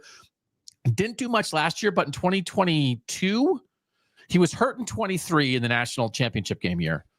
Didn't play really much last year. New coach, whatever. But in 2022, he had 522 yards and 13 rushing touchdowns. So he's like a super veteran guy. Has been a captain, 7th-year guy. So anyway, good stuff behind Taylor. And then receiver, they lost Daniel Jackson and Elijah Spencer, who are their top 2 guys, and were both awesome. Lemeke Brockington is back. He was the number 3 receiver last year, but also really interesting transfer. Javon Tracy, Miami of Ohio, first team All-MAC last year, 57 catches for 818 yards. He looks like a number 1 receiver. They also got 6'4" Malachi Coleman as a transfer from Nebraska, had been a big-time recruit, and Logan Loya from UCLA, a 5'11" slot guy. This is his 6th year. He was UCLA's leading receiver in 2023. Anyway, I think between those 4, Brockington, Tracy, Coleman, and Loya, they can find the 3 guys they need. Tracy's going to be their number 1 guy. That's like a good up transfer. First team All-MAC to go to Minnesota. Like, that's how you do this. They're going to miss Jackson and Spencer. They were their whole passing offense last year. They're awesome, other than the checkdowns to Taylor. But I like how they went about it. They also added Christian Driver last year from Penn State as a transfer that I think people were sort of excited about at the moment. He's Donald Driver's kid. Didn't really do much last year. Maybe there's a flyer there. And then Jamison Gears is their returning starter at tight end. I think the backfield's really good. And with Tracy leading the way, I think they have enough at receiver that it's pretty good. I think the skill's good, Landis. I think the skill's good. Seems pretty solid. And also, I can't remember. We had PJ Fleck on, and I meant to ask him about this, and I can't remember if I did or not. But like adding Turner to the backfield to me is just like you put Turner and Taylor on the field together, and you put Taylor in the slot and let him do some more receiver stuff. That's really exciting, I think. So yeah, I think the skill's great. Well, I mean, certainly better than Northwestern's. Yeah, they win this competition. Very good. It's very good. It's going to be very helpful to a first-year starting quarterback. Mm-hmm. And Taylor is such a safety valve in every way, run game and pass game. And the other thing is, last year they were a pretty even 50-50 split on pass run, about 400 plays each pass run. The year before, they were like 500 rushing plays and 300 passing plays. And the year before that, they were 600 rushing plays and 300 passing plays. So they got to a split last year because they adapted to Brosmer and they wanted to use his skills and get the ball out of his hands. They had 2 receivers they loved. So they were a split. This team runs the ball, and they're going to get back to that. So I think they might be like a 2/3 run the ball with a new quarterback, which is great. And then, now, so like, Taylor's going to get the ball more even, but then to have a real second guy that you're not going to wear your first back down, completely rebuild offensive line, which we'll get to in a second. But like they're going to adjust how they play. And then I think they can, but they've shown then in year 2, year 3 of Lindsey as a starter, they'll get back to throwing it more, but they're going to run the ball like crazy this season. Yeah, that's what they want to do. I was looking as you were saying that. So last year, Minnesota was 103rd in the country in rushing rate at 47%. That's like crazy low. For them, because if you look at 2021, which is like when Mo Ibrahim was still there, 4th in the country at 68%, behind only the service academies. It's adapting to your personnel. That's good coaching to me, right? No, but no, not about it. Yeah, because if they would have run the ball 68% of the time last year, they would have lost 9 games probably. So, so it's good that they didn't do that. But I think identity-wise, they want to get back to. I would say probably like 55-45 in favor of the run. Certainly not a team that I think wants to throw it. But I think they'll get back to I think it'll be 60-40 run. Yeah, I think so too. Yeah. For now. Yeah. All right. I'll stay on the offensive line because it was so weird, Landis. Right? It was so weird. The Ariante Ursary was a 3rd-round draft pick. He's awesome at left tackle. They had a bunch of veteran guys in the middle, and they couldn't run block. Was it not like I feel like the 2 offensive lines to start last year that we were like, what is going on? Were Oregon and they fixed it, and Minnesota and they kind of never fixed it. Never fixed it. Yeah, really strange because there's some guys there with good recruiting pedigrees too that just like weren't moving people. I don't know other way to say it. Yeah. So they have two starters back, but they're flipping spots. Ashton Beers, who was the starting right guard last year, is going to be the starting center. And Greg Johnson, who was the starting center last year, is going to be the starting left guard. And they were talking about that this spring. They kind of feel like Beers is more of like a leadership type guy, and Johnson's a great athlete. And Johnson had been a guard. They moved him to center last year, and they just want to let him get out and lead, pull and get out and destroy people. Mm-hmm. So they're making that switch. So it's like no returning starters in their same spots, but two guys back. Left tackle, this is how it's supposed to work. Nathan Roy was a top 200 national recruit 2 years ago. So this will be his second year in college. He was the number one player in Wisconsin, and Minnesota beat Wisconsin for an in-state offensive lineman. And it was a huge deal at the time. And now, they need that guy to be ready. Mm-hmm. So, this is how it's supposed to work. It's it was a huge recruiting win. Now make it happen. Now, if it doesn't happen, Callie Tofi started at left tackle in the second half of last season at Washington. He got caught up in the mess that was Washington's offensive line last year. He actually, when he went in the portal, there were a lot of, big-time teams after him. Bama was after him. Kalen DeBoer, who had recruited him to Washington. He picked Minnesota. He had one of the worst PFF grades in the country last year, but he was overweight last year. He was a redshirt freshman, forced to start 6 games at left tackle.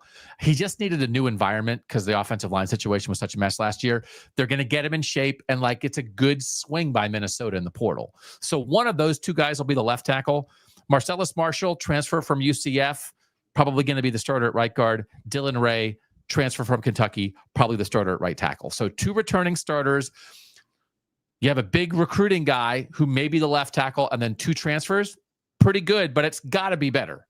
It was remarkable how bad it was last year. And the raw talent you'd probably pick last year and it didn't work. So that it's basically a total refresh is a good thing. Yeah. 2 things. The 2 returning starters, Beers and Johnson and Beers. That's a good buddy cop duo.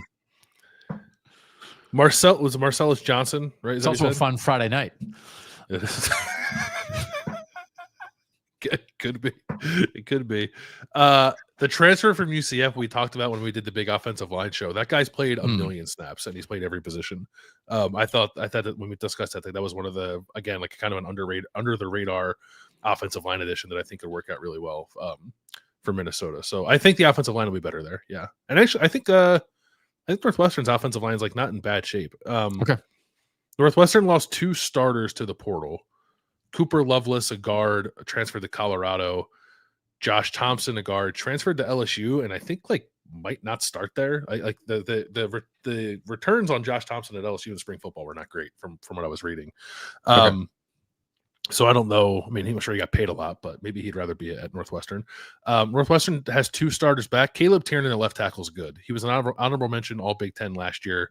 He is a good Big Ten left tackle. That was a huge deal, I think, for Northwestern to keep him. The other quasi starter back is Jack Bailey. Started last year, got hurt, and he only started 4 games. He missed most of the season. But he's an experienced guy. There are multiple 7th-year offensive linemen who are going to start for Northwestern. Bailey is one of them.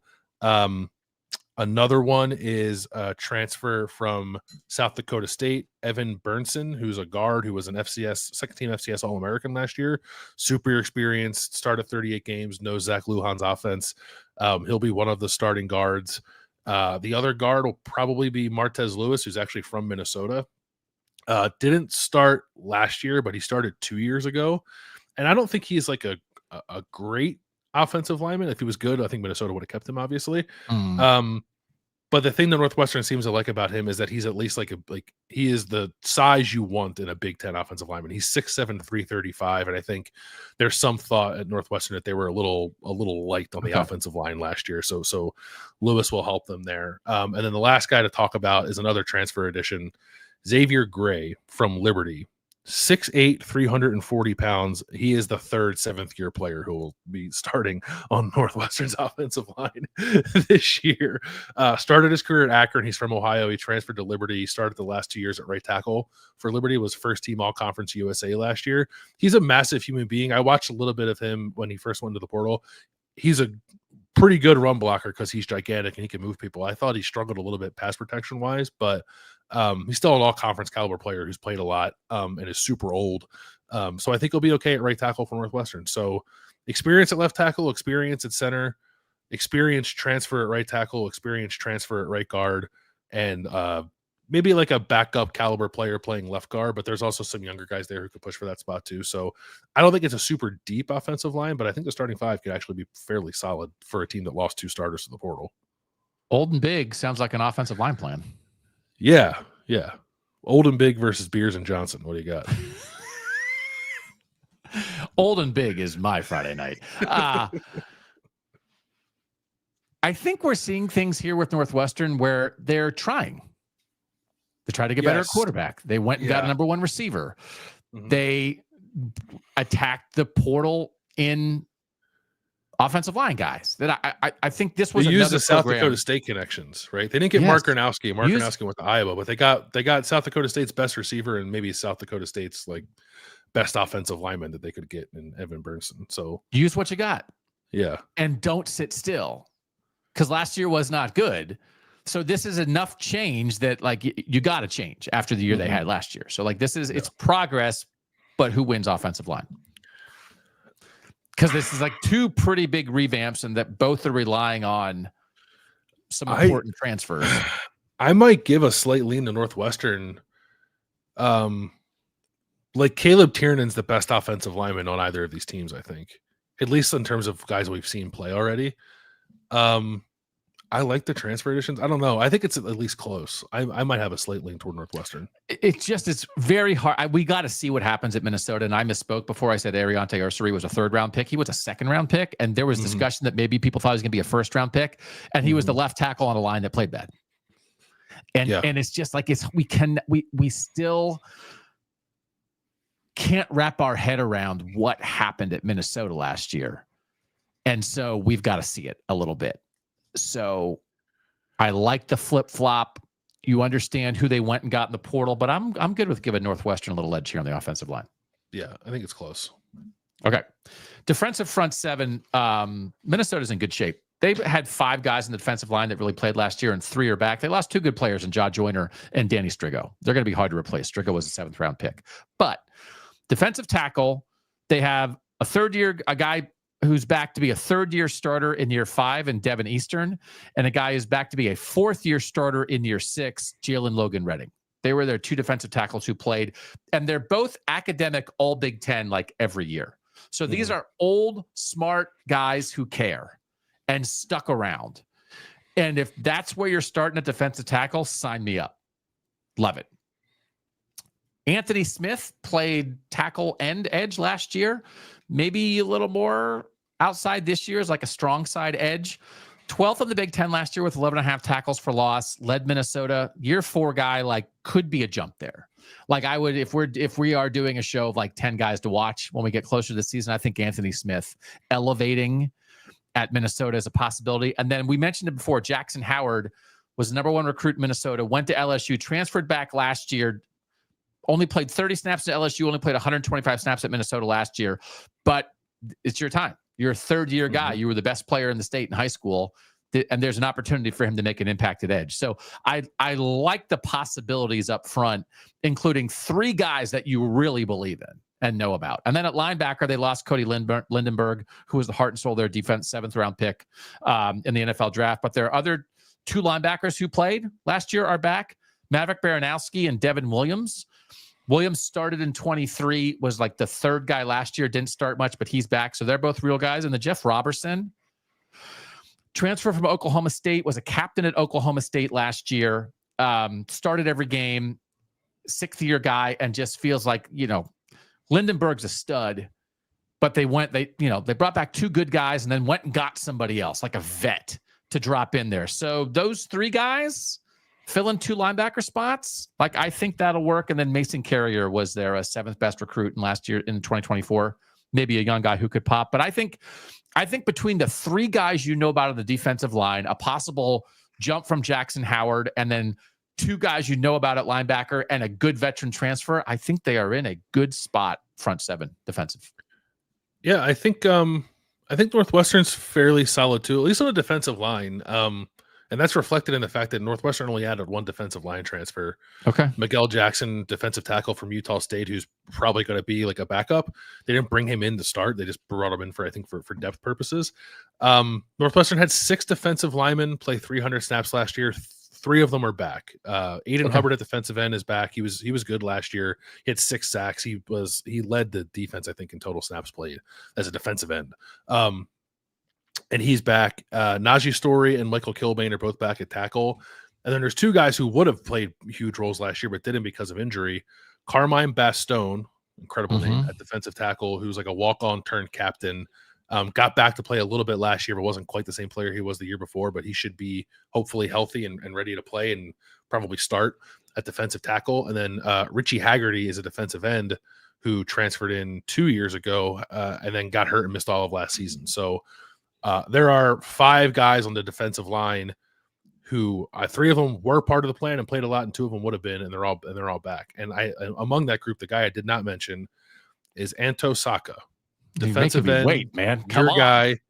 Well, it's weird because you just sort of like go through the snap counts and you got to scroll down pretty far to get to Saka because he only plays 200 something snaps because he's mostly a pass rush specialist, but he's a former 4-star prospect who has always been viewed as having an incredibly high ceiling, and to the point where Dame Brugler, my friend and yours, had Anto Saka in the first round of his 2026 early mock draft, despite the fact that he has not played a ton.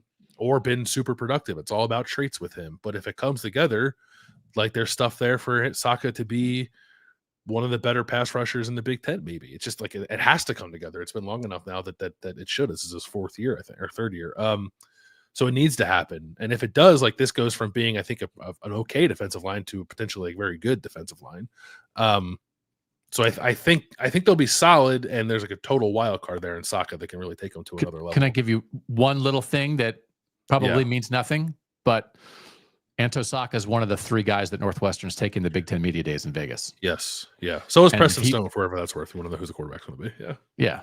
But if they think he's going to be a 200 snap, 18 snaps a game situational guy, I don't know that that's how they would be taking him to represent the program. So maybe they are anticipating a jump in both playing time and production. I don't think he's started yet, but he needs to start and be productive this year. At linebacker, Mac Uline started every game last year, led a team in tackles. He's back. He had 85 tackles last year. And then 2 transfer additions. They'll play some 4-3, some 4-2, but 4-2-5. Yanni Karlaftis from Purdue started there the last 2 years. His brother's super famous and very good. Like, he's not as good as his brother, George Karlaftis, but he's like a solid linebacker who's played almost 1,000 snaps. I think there's more to get out of him than what Purdue got out of him. He was not the best situation, I think, to maximize one's talents. And then the other one is Jack Sadowski, the 5th from Iowa State, who started as a true freshman 2 years ago, was more of a backup last year, but he's played a lot too, and he's got some athleticism. Big guy. He's like 245 pounds, I think. And that's so a again, spring like ad. That's a spring ad. Yeah, spring ad. Sadowski was in late. And Iowa State was in that situation last year where they had so many linebacker injuries. They played a bunch of guys, but Sadowski was like 2nd or 3rd in snaps at linebacker for Iowa State last year. I think with all the guys, Caleb Bacon, other Iowa State guys coming back, maybe he got a handle on, I'm not going to play as much, but like he's a pretty good player. He's a pretty good player. Certainly starting caliber for Northwestern. Like Uline Karlaftis, Sadowski is like, I think, a decent Big Ten linebacker core. There's just not a whole lot of depth. They lost another Kenny Swords as a transfer. They lost who would have played for them. They'll miss that. I think there's some young guys there that could maybe pop, but I think good depth on the defensive line, some top end stuff to be excited about, and then I think at least the starters at linebacker are good, even if they're going to be hurting for bodies if they have to dip into the depth a little bit. I do think it's Minnesota though. Yeah, I mean, without seeing the jump from Saka, I would go Minnesota too, but I don't think Northwestern shape. Yeah, they're not in a bad spot, but I think Eastern Logan Redding Smith is a really good way to build on the defensive line, and then I like the Robertson transfer to kind of settle the linebacker core. I think it's Minnesota, but I don't think it's a huge gap, and I think Northwestern. I thought the Karlaftis transfer again when Northwestern got Stone and Karlaftis like pretty quickly in the December portal. It was like, okay, they're trying here. So I think like that again. Karlaftis is not going to be his brother who was a 1st-round pick and now plays for the Chiefs, but he's a good Big Ten player. He's a good Big Ten player. Yeah. Like I think above replacement level Big Ten player. Yeah. Yeah. Secondary, Minnesota lost starting corner Justin Wally, who was a 3rd-round pick and probably one of the more underrated guys in the North last year. They also lost Ethan Robinson, who was a transfer from Bucknell on the defense and snaps last year. Zaquan Bryan was a 3rd corner last year. He's probably going to be one of the starting outside corners. And then they added Jalen Bowden from North Carolina Central, who I think will be like Robinson, like a small school up transfer who came in for, Robinson came in for a year, played well, was starting outside corner. Bowden is the lightest guy that I've ever seen listed on a college football roster, I think. His bio on North Carolina Central listed him at 155 pounds. Oh my God. Have you ever heard a position player in college football that light? Tez Johnson was in that territory, wasn't he? Okay. Yeah. He's 170 now on the Minnesota roster. So I don't know if it was a typo or if they just got training table in him or whatever. But I think Bryan and Bowden will be okay at outside corner. They're going to miss Wally. Jonte Bingo McMillan.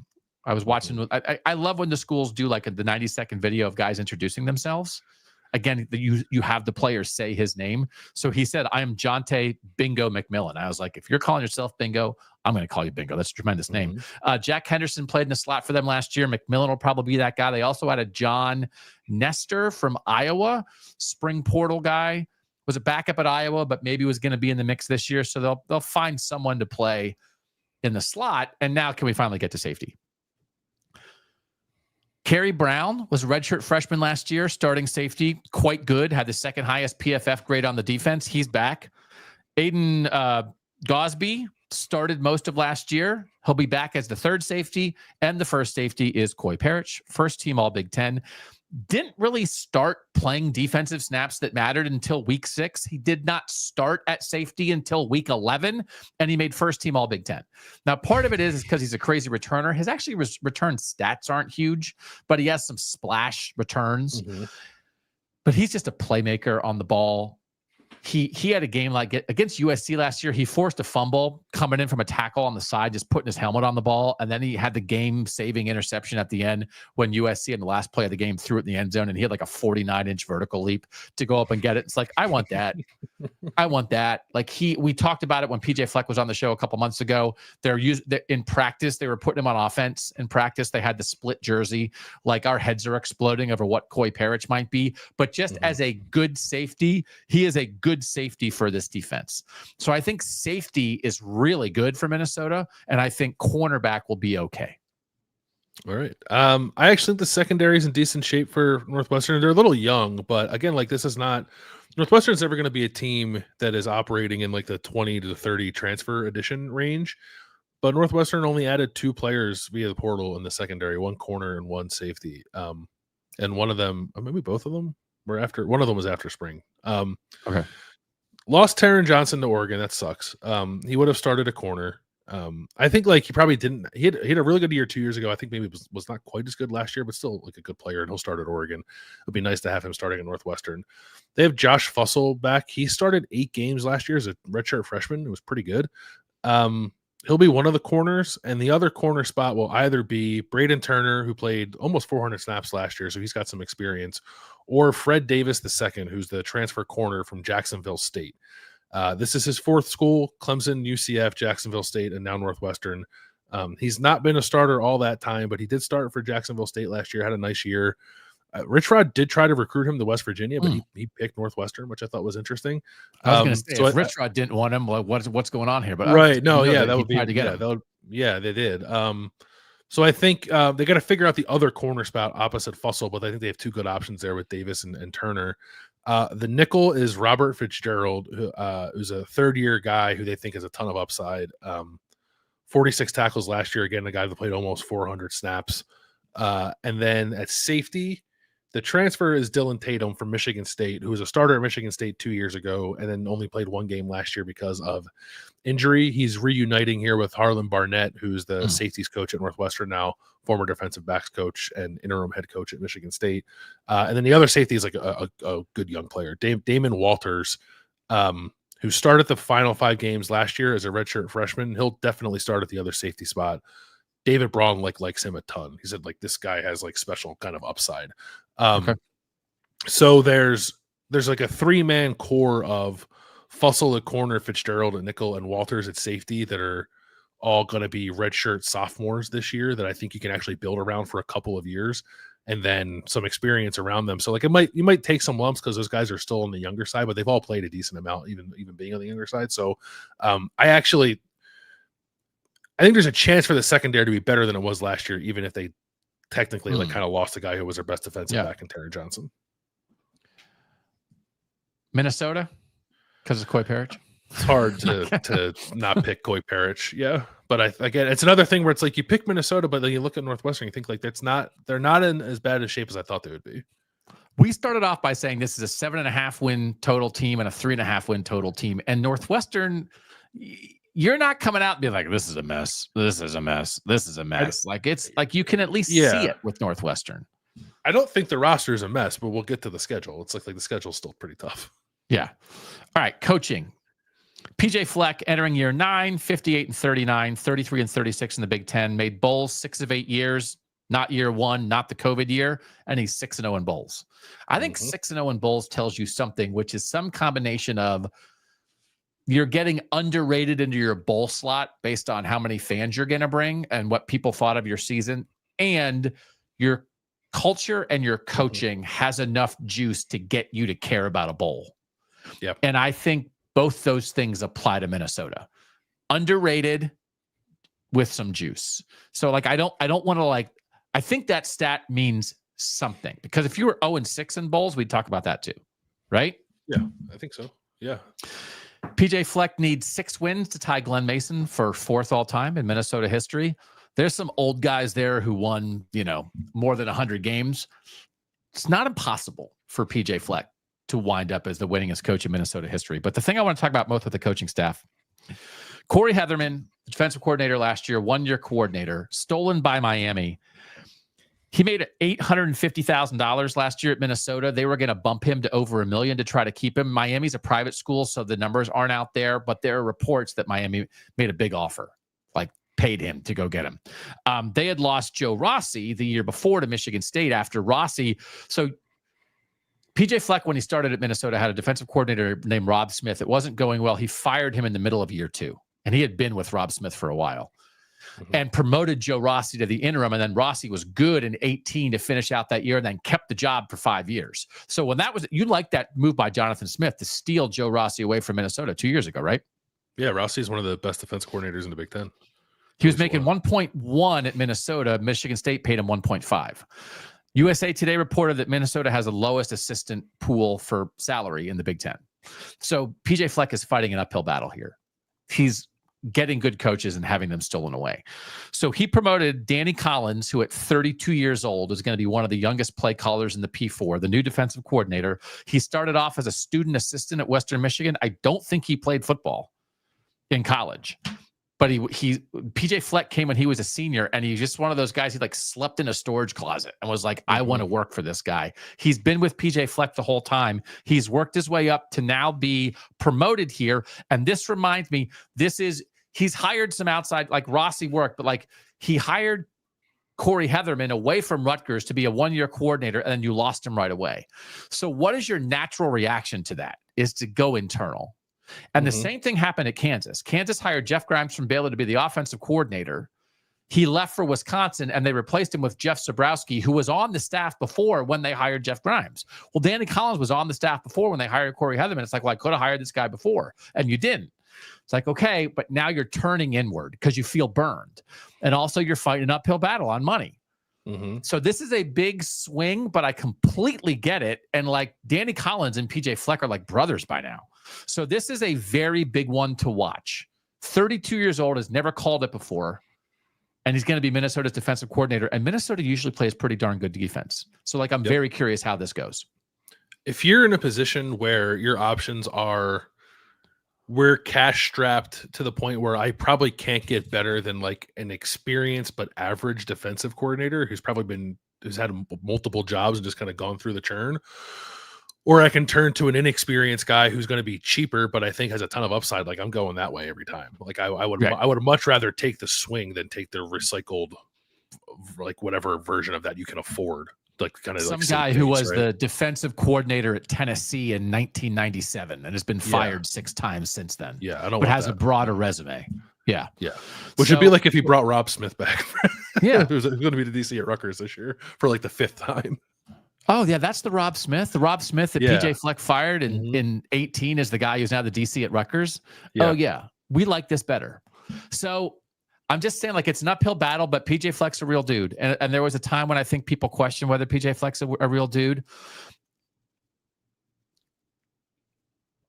They've had 3 9-win seasons under PJ Fleck. And they had, since 1906, they had 3 9-win seasons before PJ Fleck. So, like, this is what we're talking about here. They were like 13-0 in 1905 or something. It was like, I don't even know, he played 13 games in 1905. Yeah. So, like, that's what the magic they're trying to recapture. But I'm just saying, PJ Fleck's doing a really good job. And I think they've got to trust in themselves, but I think he's a good coach. I think he's an excellent coach. The low salary pool makes me nervous because we've seen good Big Ten programs lose good head coaches because they can't afford to pay top line assistants. So Minnesota needs to get that figured out if that's the case. So let's have this discussion very quickly here. And I know we're going long and we always apologize, but TMB. Minnesota does not have unlimited resources. Would you rather pay to keep Darius Taylor and Coy Parrish and activate your Dinkytown NIL, which they clearly have done, to keep some of these good players? They lost Philip Daniels to Ohio State, but I'm sure LSU was trying to get Coy Parrish, or somebody like that was trying to get Coy Parrish. If you don't have unlimited money to spend, would you rather spend it on players or assistant coaches? Players every time. So then this is the world that I think they have to live in, which then relies on your head coach to have a deep Rolodex, develop coaches on your staff, promote from within, make smart outside hires when you can. And I think PJ Fleck has done that, but also will have to keep doing that. And if in 2 years, Danny Collins gets hired away by Florida State, then that is just proof that PJ Fleck knows how to develop coaches. Yeah. Okay. Yeah, I mean, pay the players and bank on PJ Fleck's culture. As if you're put in a position to choose, that's what you choose. I totally get that. But yeah, okay. Northwestern. Not entirely sure that David Braun's a long-term answer, but he's going to get a chance to prove it. 8-5 is the interim in 2023. Really surprising 8-5 season, and taking over, I think, for a great tough job. Situation, taking over Professor was an incredible job by David Braun and that staff and those players to have an 8-5 season that year. Then fell back to 4-8 last year, and it's just like okay, which one are you? And we're gonna have to figure that out. I think David Braun talked in the offseason about Northwestern needing some change some things in order to be more competitive, and a lot of that is like not throwing their academic standards out the window, but I think showing a little more wiggle room there, and also some of the calendar stuff because Northwestern's on trimesters, right? And they're called quarters, and my daughter does not go back to college until the middle of September. The first game that students at Northwestern will be on. No, I don't even think they'll be on campus yet. They start classes, I think, like the Monday after the Oregon game, which is week 3. Yeah. So I think there's some wonkiness there with like admissions calendars and standards that have obviously held Northwestern or just like limited what Northwestern can do. I think that's been loosened a little bit. Added 15 transfers this year, took 11 combined the 2 years before that. So like there's an uptick there, and I think that's noteworthy progress. So I think Braun is getting some of what he's asking for, but now he's got to do something with it. I think the staff is largely the same. There's one new position coach at the running back position. Everyone else is back from last year. I think they need to see better returns from the Zach Lujan hire at offensive coordinator. He had Mike Bajakian in his first year, then brought in Lujan, who he knew from South Dakota State. And that offense is supposed to be like exciting and explosive, and it wasn't any of that last year. So it needs to be that this year, and maybe it will. Maybe they have the right pieces to do that this year. But it's just like David Braun is coaching this year to show that he's the guy that should be leading Northwestern into this new era with the new stadium that's going to open next year. So that like sort of folds into some intangible stuff too that we'll talk about. But that's really what it's about. It's like can you win enough and show enough progress that the power brokers in Northwestern believe that you're the guy to do that for them moving forward. And I don't. There's been no definitive answer in that way yet. Like you can't go 8-5 and then 4-8 and then expect to be the guy who takes the program forward. So it's going to be tough to be better than 4-8, but I think he's gonna have to be. I think to keep that job. Preston Stone's so important for that because Zach Lujan was 29 when he got hired by Northwestern, and then the quarterback situation was a mess. It's like you have no idea what actually that guy can do. But I think we made it. What Pitt did with Cade Bell and what Northwestern did with Zach Lujan, I think are very similar. And you saw the start to the season for Pitt last year, and it's because they found a guy in Eli Holstein who could operate that offense, and they also had Des Reed, right? So that makes a play caller look good. Now Pitt also has some things they need to learn from last year. And I think adjust some things with like maybe slow down the offense a little bit and play a little more of a complementary game. But I almost think you don't give Zach Lujan a pass, but it's an incomplete grade because you didn't get a real read. But this is a huge year for that. Huge year for that. Yeah, it's Minnesota. Yeah, needs to happen. It's Minnesota. It's Minnesota. Yeah. All right. Intangibles. Minnesota did lose our guy Dragan Kesic, the kicker. He was 23 of 27 on field goals in 23, kicked the game winner against Nebraska in 23 opener, and then 20 of 28 last year, 1 of 3 on field goals in the opener against North Carolina. They lost 19-17. Devastating loss for Minnesota never should have lost that. I think it changes their season a little bit, even though that last year was good if they had managed to beat North Carolina in the opener. They brought in Brady Denneberg as a transfer from Syracuse. He lost the job there last year. He was 3 of 6 on field goals early in the year and lost the job, and so that's who they brought in to kick. He's 0 for 3 from 50 yards or more in his career. Kesic was 6 of 10 the last 2 years. So if you're used to like a big old big-footed kicker coming in and bombing away from 50, I'm not sure Minnesota is going to have that this year. I do think Minnesota could go undefeated at home. So their home schedule is Buffalo, Northwestern State, Rutgers, Purdue, Nebraska, Michigan State, Wisconsin.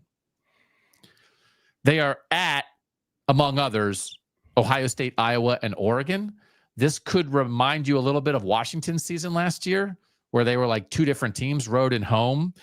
But if you've got a chance, like, I think maybe you don't want to hang it on the wall, but PJ Fleck's not afraid to talk about goals. 7-0 at home should be the goal for Minnesota this year. And that would include beating some huge rivals in Wisconsin and Nebraska. So, I think it's possible, Landis. And their non-conference is at Cal. So last year it was North Carolina. They had Mississippi State next. I like the non-conference games they played. And believe it or not, Minnesota has Alabama on the schedule in 2032 and 33. So we'll see if that actually happens. But I think the schedule's there. I don't think it's there for Northwestern. Okay. It's a tough slate for Northwestern this year. This is actually, if you want to talk special teams, Luke Akers, son of David Akers, Eagles legend. Yes. He's probably not going to start this year because the only reason he played last year is because the starting kicker got hurt and he's back. So, and I think the punter is going to be a freshman who was the number 1 punting prospect in the country when he signed with Northwestern in 2024. So they have kicking depth at Northwestern. There which you is go. Always a good thing to have. Tough schedule.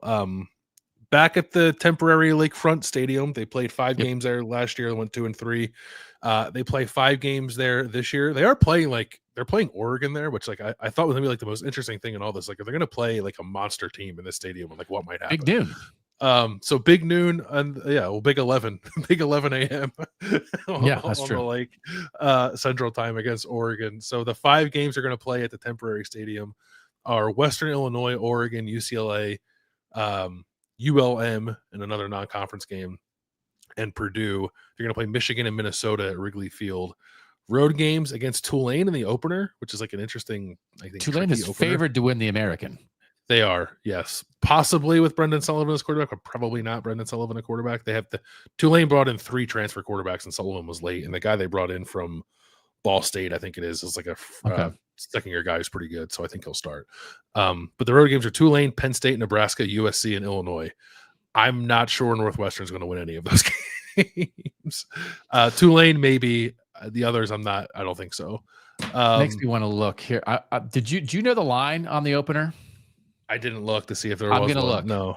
So you think Tulane's favored? They have to be. Right? They're definitely favored, but Tulane's favored by like a touchdown Okay. Not to be weird, that is a game that could upset the apple cart in college football, because I think Tulane is on people's radars as for sure the G5 playoff team. Mm-hmm. But if you lose to what people assume is going to be a bottom quarter Big Ten team in your opener at home, that is going to have a huge impact. Even if Tulane wins the American but has that loss, that's a huge deal. And again, like if Preston Stone is Preston Stone, that's a great motivator for Northwestern to try to go down to New Orleans and win that game, because like it's a pretty good opening week game. That'd be a great win for Northwestern. Like for where the I you hate to say it about a Big Ten program playing a G5 team, but I think for where the program is and like trying to rebuild into something, if they open the season with the win on the road against Tulane, like that would be pretty impressed by that. Yeah. It's gonna be tough. Like I don't think like, so they're gonna beat Western Illinois because Western Illinois is just a really bad FCS football team. And I'm assuming they'll beat Louisiana Monroe and can probably beat Purdue. So that gets you to 3 wins. No confidence whatsoever that there's a 4th win out there for them. Could there be? Okay. Sure. Is there definitely?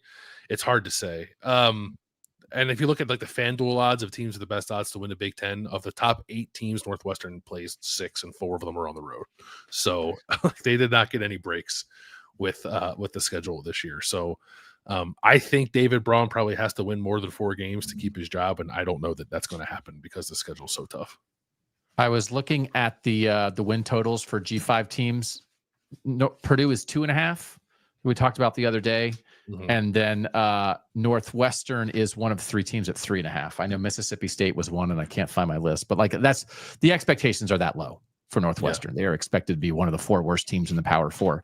I think it's possible that Preston Stone is such an upgrade at quarterback that there was a better football team hiding behind the quarterback issues a year ago, and that Zach Lujan is a better play caller. They just have there's a more, because there's that 8-win team that beat Utah in a bowl game from 2 years ago. So like, what was last year a true indication of like, man, this team can't compete, or did it just get away from them? So I'm super curious to see what happens in week 1 if they can compete. Then if they don't win, but if they can compete, or if this is like, oh wait, Tulane won by 28. All right, it's gonna be another bad year. So I'm not sure which way it's gonna go, but I'm not convinced that they are definitely a fight for 3 or 4 wins kind of team. Even with that schedule, I'm curious if they're more like a could we get to bowl eligibility team? I'm really curious. Well, if like the bones of that team are there and they're just missing the quarterback and the offense takes another step, then like I can see Northwestern beating UCLA at that temporary Lakefront Stadium, right? I could see Northwestern beating Tulane on the road, and now all of a sudden you're like 5 wins, and then it's like, can you steal a game at Nebraska or USC? Like I don't know. Like they're not going to beat Oregon.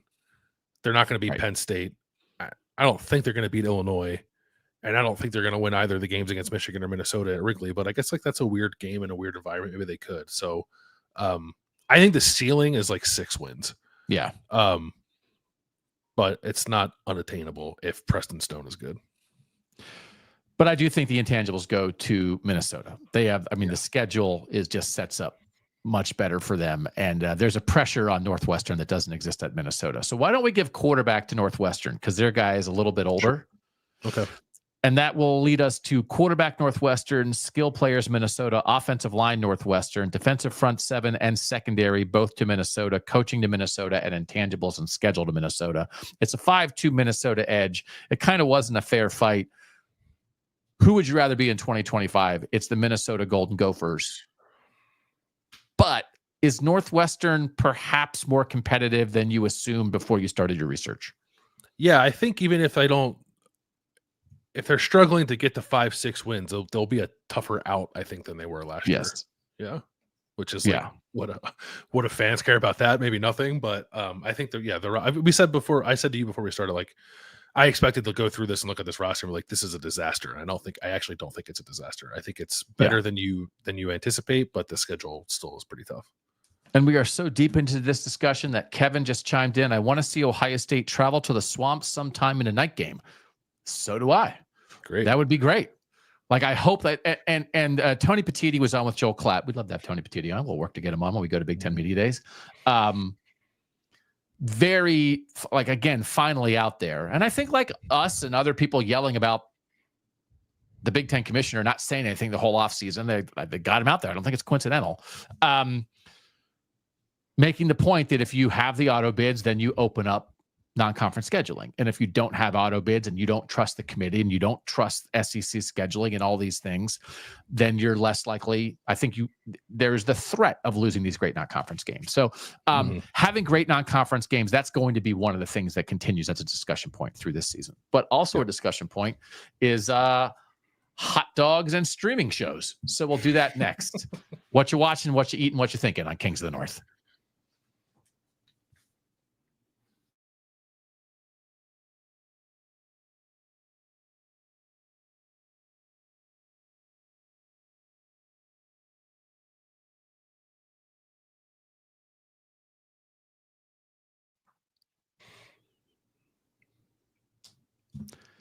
Doug and Bill back. Bill Landis, what you watching? I saw the F1 movie. Oh, I want to go see that. I thought it was pretty good. I didn't have super high expectations. My biggest thing was like, is the driving stuff going to be cool, and is the story around it good enough that like I'm not bored? And I think it checked both those boxes. The driving stuff is awesome, and I was sitting there watching it, not knowing who actually made the movie.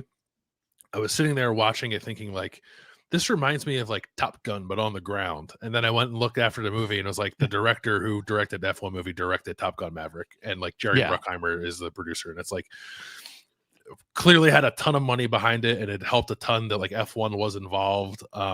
It just looked really cool. And it's like, you know, Brad Pitt not doing a whole lot other than being handsome, but it was, I thought the young kid that like played his teammate was good. A lot of the ancillary characters were good enough. So I liked it. It's definitely, I think, like a theater movie. Yes. Like if you're considering going to like to see it, or you think like, oh, I might like that, I would say go see it in a theater. Don't wait for it to come out on streaming, because it won't be the same experience. But yeah, just like a good kind of like popcorn flick experience. I thought it was good. Does it feel like a commercial for F1?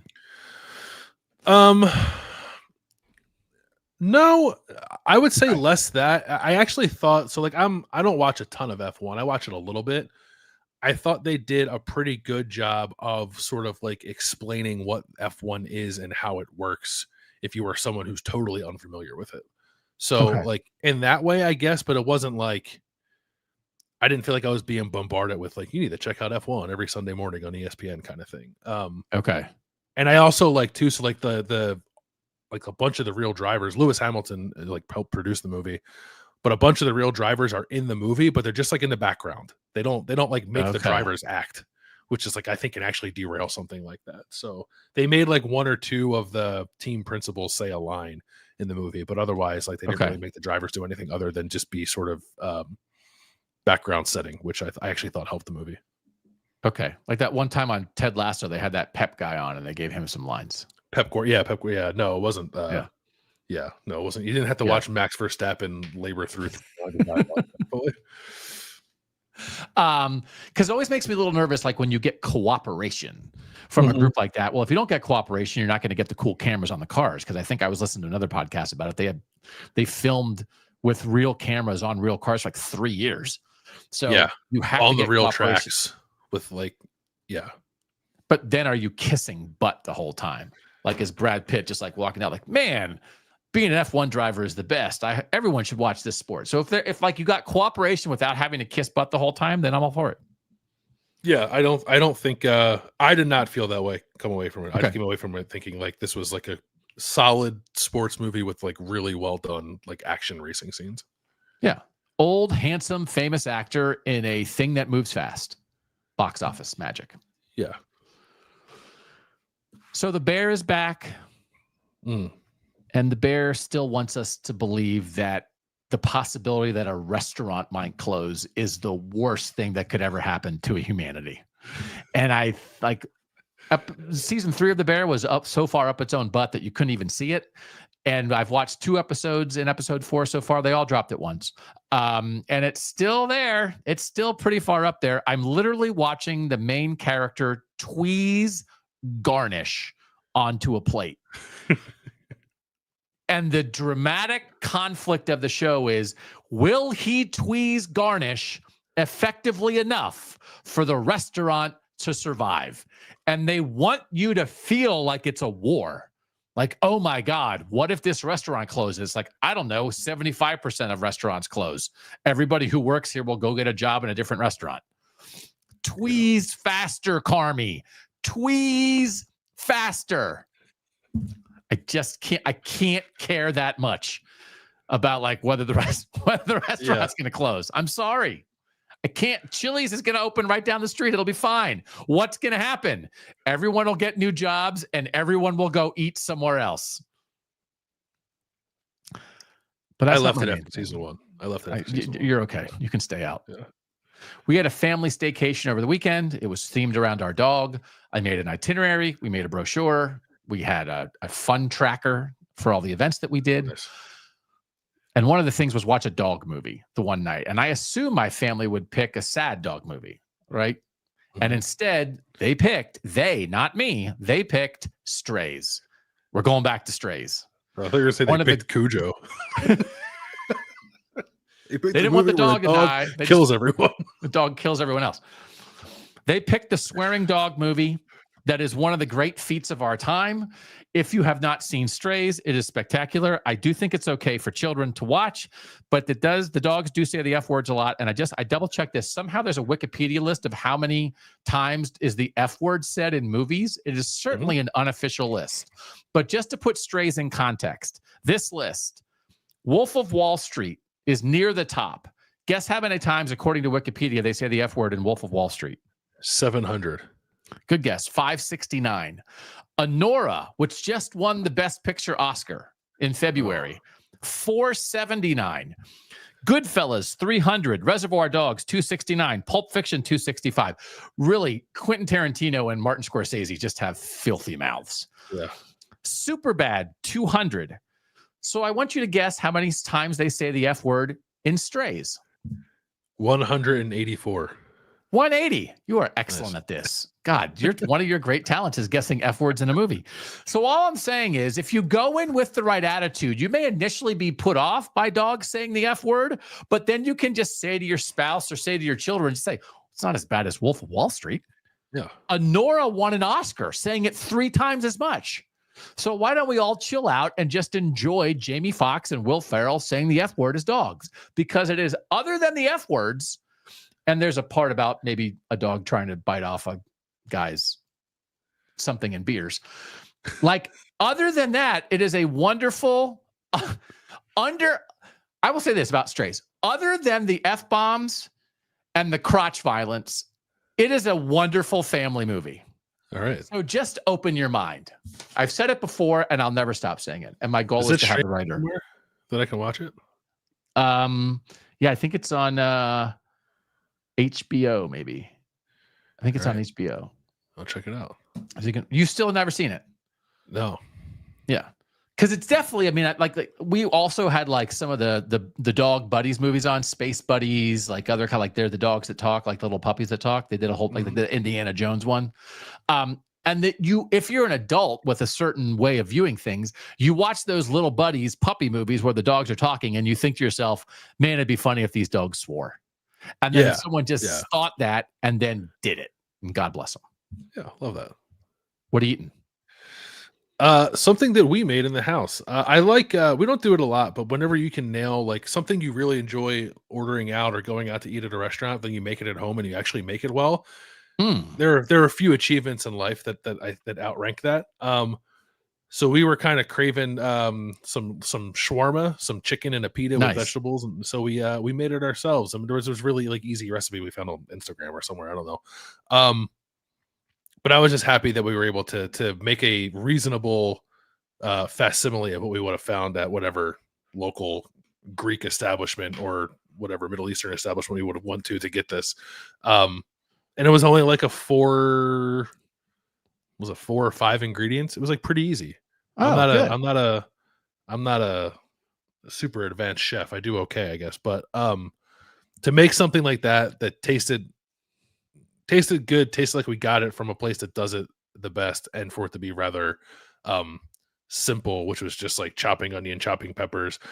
We didn't have like the spinny thing that we were cutting our own meat off of. We just pulled apart a rotisserie chicken to make it, which simplified the process.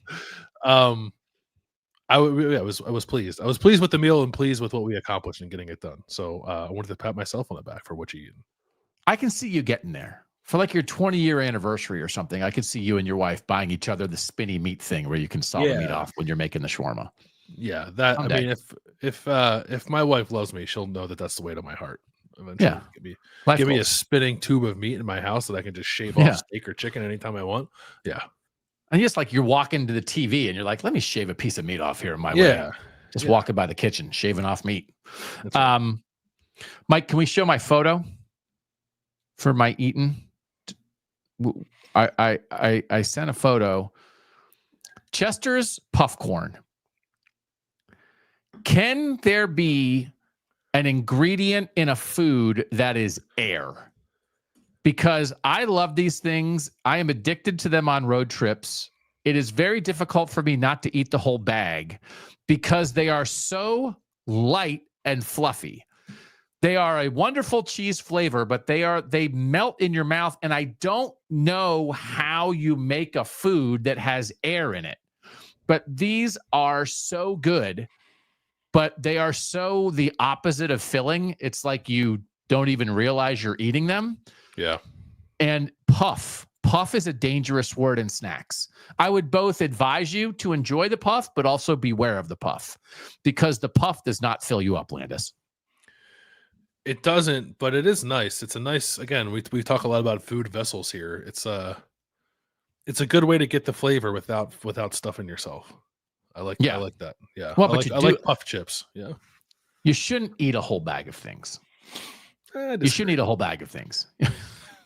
Anyway, shout out to the puff. What do you think of that? We had a new coffee shop open up in our neighborhood, and I realized that all I've ever wanted in my life is the ability to wake up in the morning and go on a nice stroll through the neighborhood and get a coffee and walk home and feel like I got out of the house and did something and moved around a little bit, but also got a delicious coffee in the process. And I did that this morning for the first time because this place just opened like 2 weeks ago. And it was lovely. And I didn't know that I was missing it in my life. And it's like a very it's a very simple thing to have like a walkable coffee shop. Because usually when I go for a walk, I just like go for a walk and like walk around the park and then walk back. And it's like, that's fine. That's great. We have a nice park nearby. But now to be able to do that and grab a delicious coffee on the way just takes it up another notch. So that's what I'm thinking about because I did it 5 hours ago. Yeah. Isn't it lovely when like a little simple thing like that has an actual effect on your life? Yeah, it does. I thought like it really did a nice job of like setting a pleasant tone for the day. Yeah. Lovely. One of the other things we did for our staycation was I got a puzzle made of photos of our dog. And so we did a puzzle. And I am not a puzzle person. And do you believe that one of the defining characteristics of humans is, are you a puzzle person or are you a game person? Because I feel like, at least in our household, my wife is pro-puzzle, anti-game, and I am anti-puzzle, pro-game. And I find it to be a very different way of thinking. And puzzles make me sad and mad. Not a big puzzle guy. No, never have been. I'll play Trivial Pursuit till the cows come home, but I'm not putting together a puzzle with the family. Sorry. It feels too much like work, and I'm terrible at it. Mm-hmm. It's not fun to do a thing that you're terrible at. That's true. Yeah. There's a podcast joke in there if somebody wants to make it. But it's like I would ask our audience to have this discussion with your family, the people in your family, your friends, people at work. Puzzle person, game person, and is that actually a line that we actually can draw? I'm sure there are some people who are neither and some people who are both, but I bet you there are a lot that are one or the other. Don't you think that? Yeah. I mean, I certainly am. I think that people have that dichotomy in their lives. I feel like you have to be one or the other. You can't be both. Choose a side. Yes. Yeah. So anyway, that's what we're thinking about. TMB next week, Illinois, Kansas State, Colorado, Syracuse, the start of media days. Lots of stuff popping. More recruitment stuff. Again, as we talked, Oregon landed a guy a couple minutes before the show started on Wednesday morning. There are kids out there who they've announced July 4th commitment dates. People think they'll pop on July 4th. So we'll continue to monitor that, and we'll dig into the trends a little bit more later. For now, we want to say thanks, as always, to our producer, Mike Kirstowski, for making us look good and sound good. Thanks to everybody who was here live on YouTube. If you're listening back in a podcast, if you're watching back on YouTube, thanks so much for being here. Have a great 4th. You got any big 4th plans, Landis? Go to the pool, I think. Do some swimming. Oh, nice. Yeah. I'll go watch a parade. Enjoy the 4th with family and friends. We'll see you back on Monday. For now, he's Bill Landis. I'm Doug Lesmerises, and that was Kings of the North.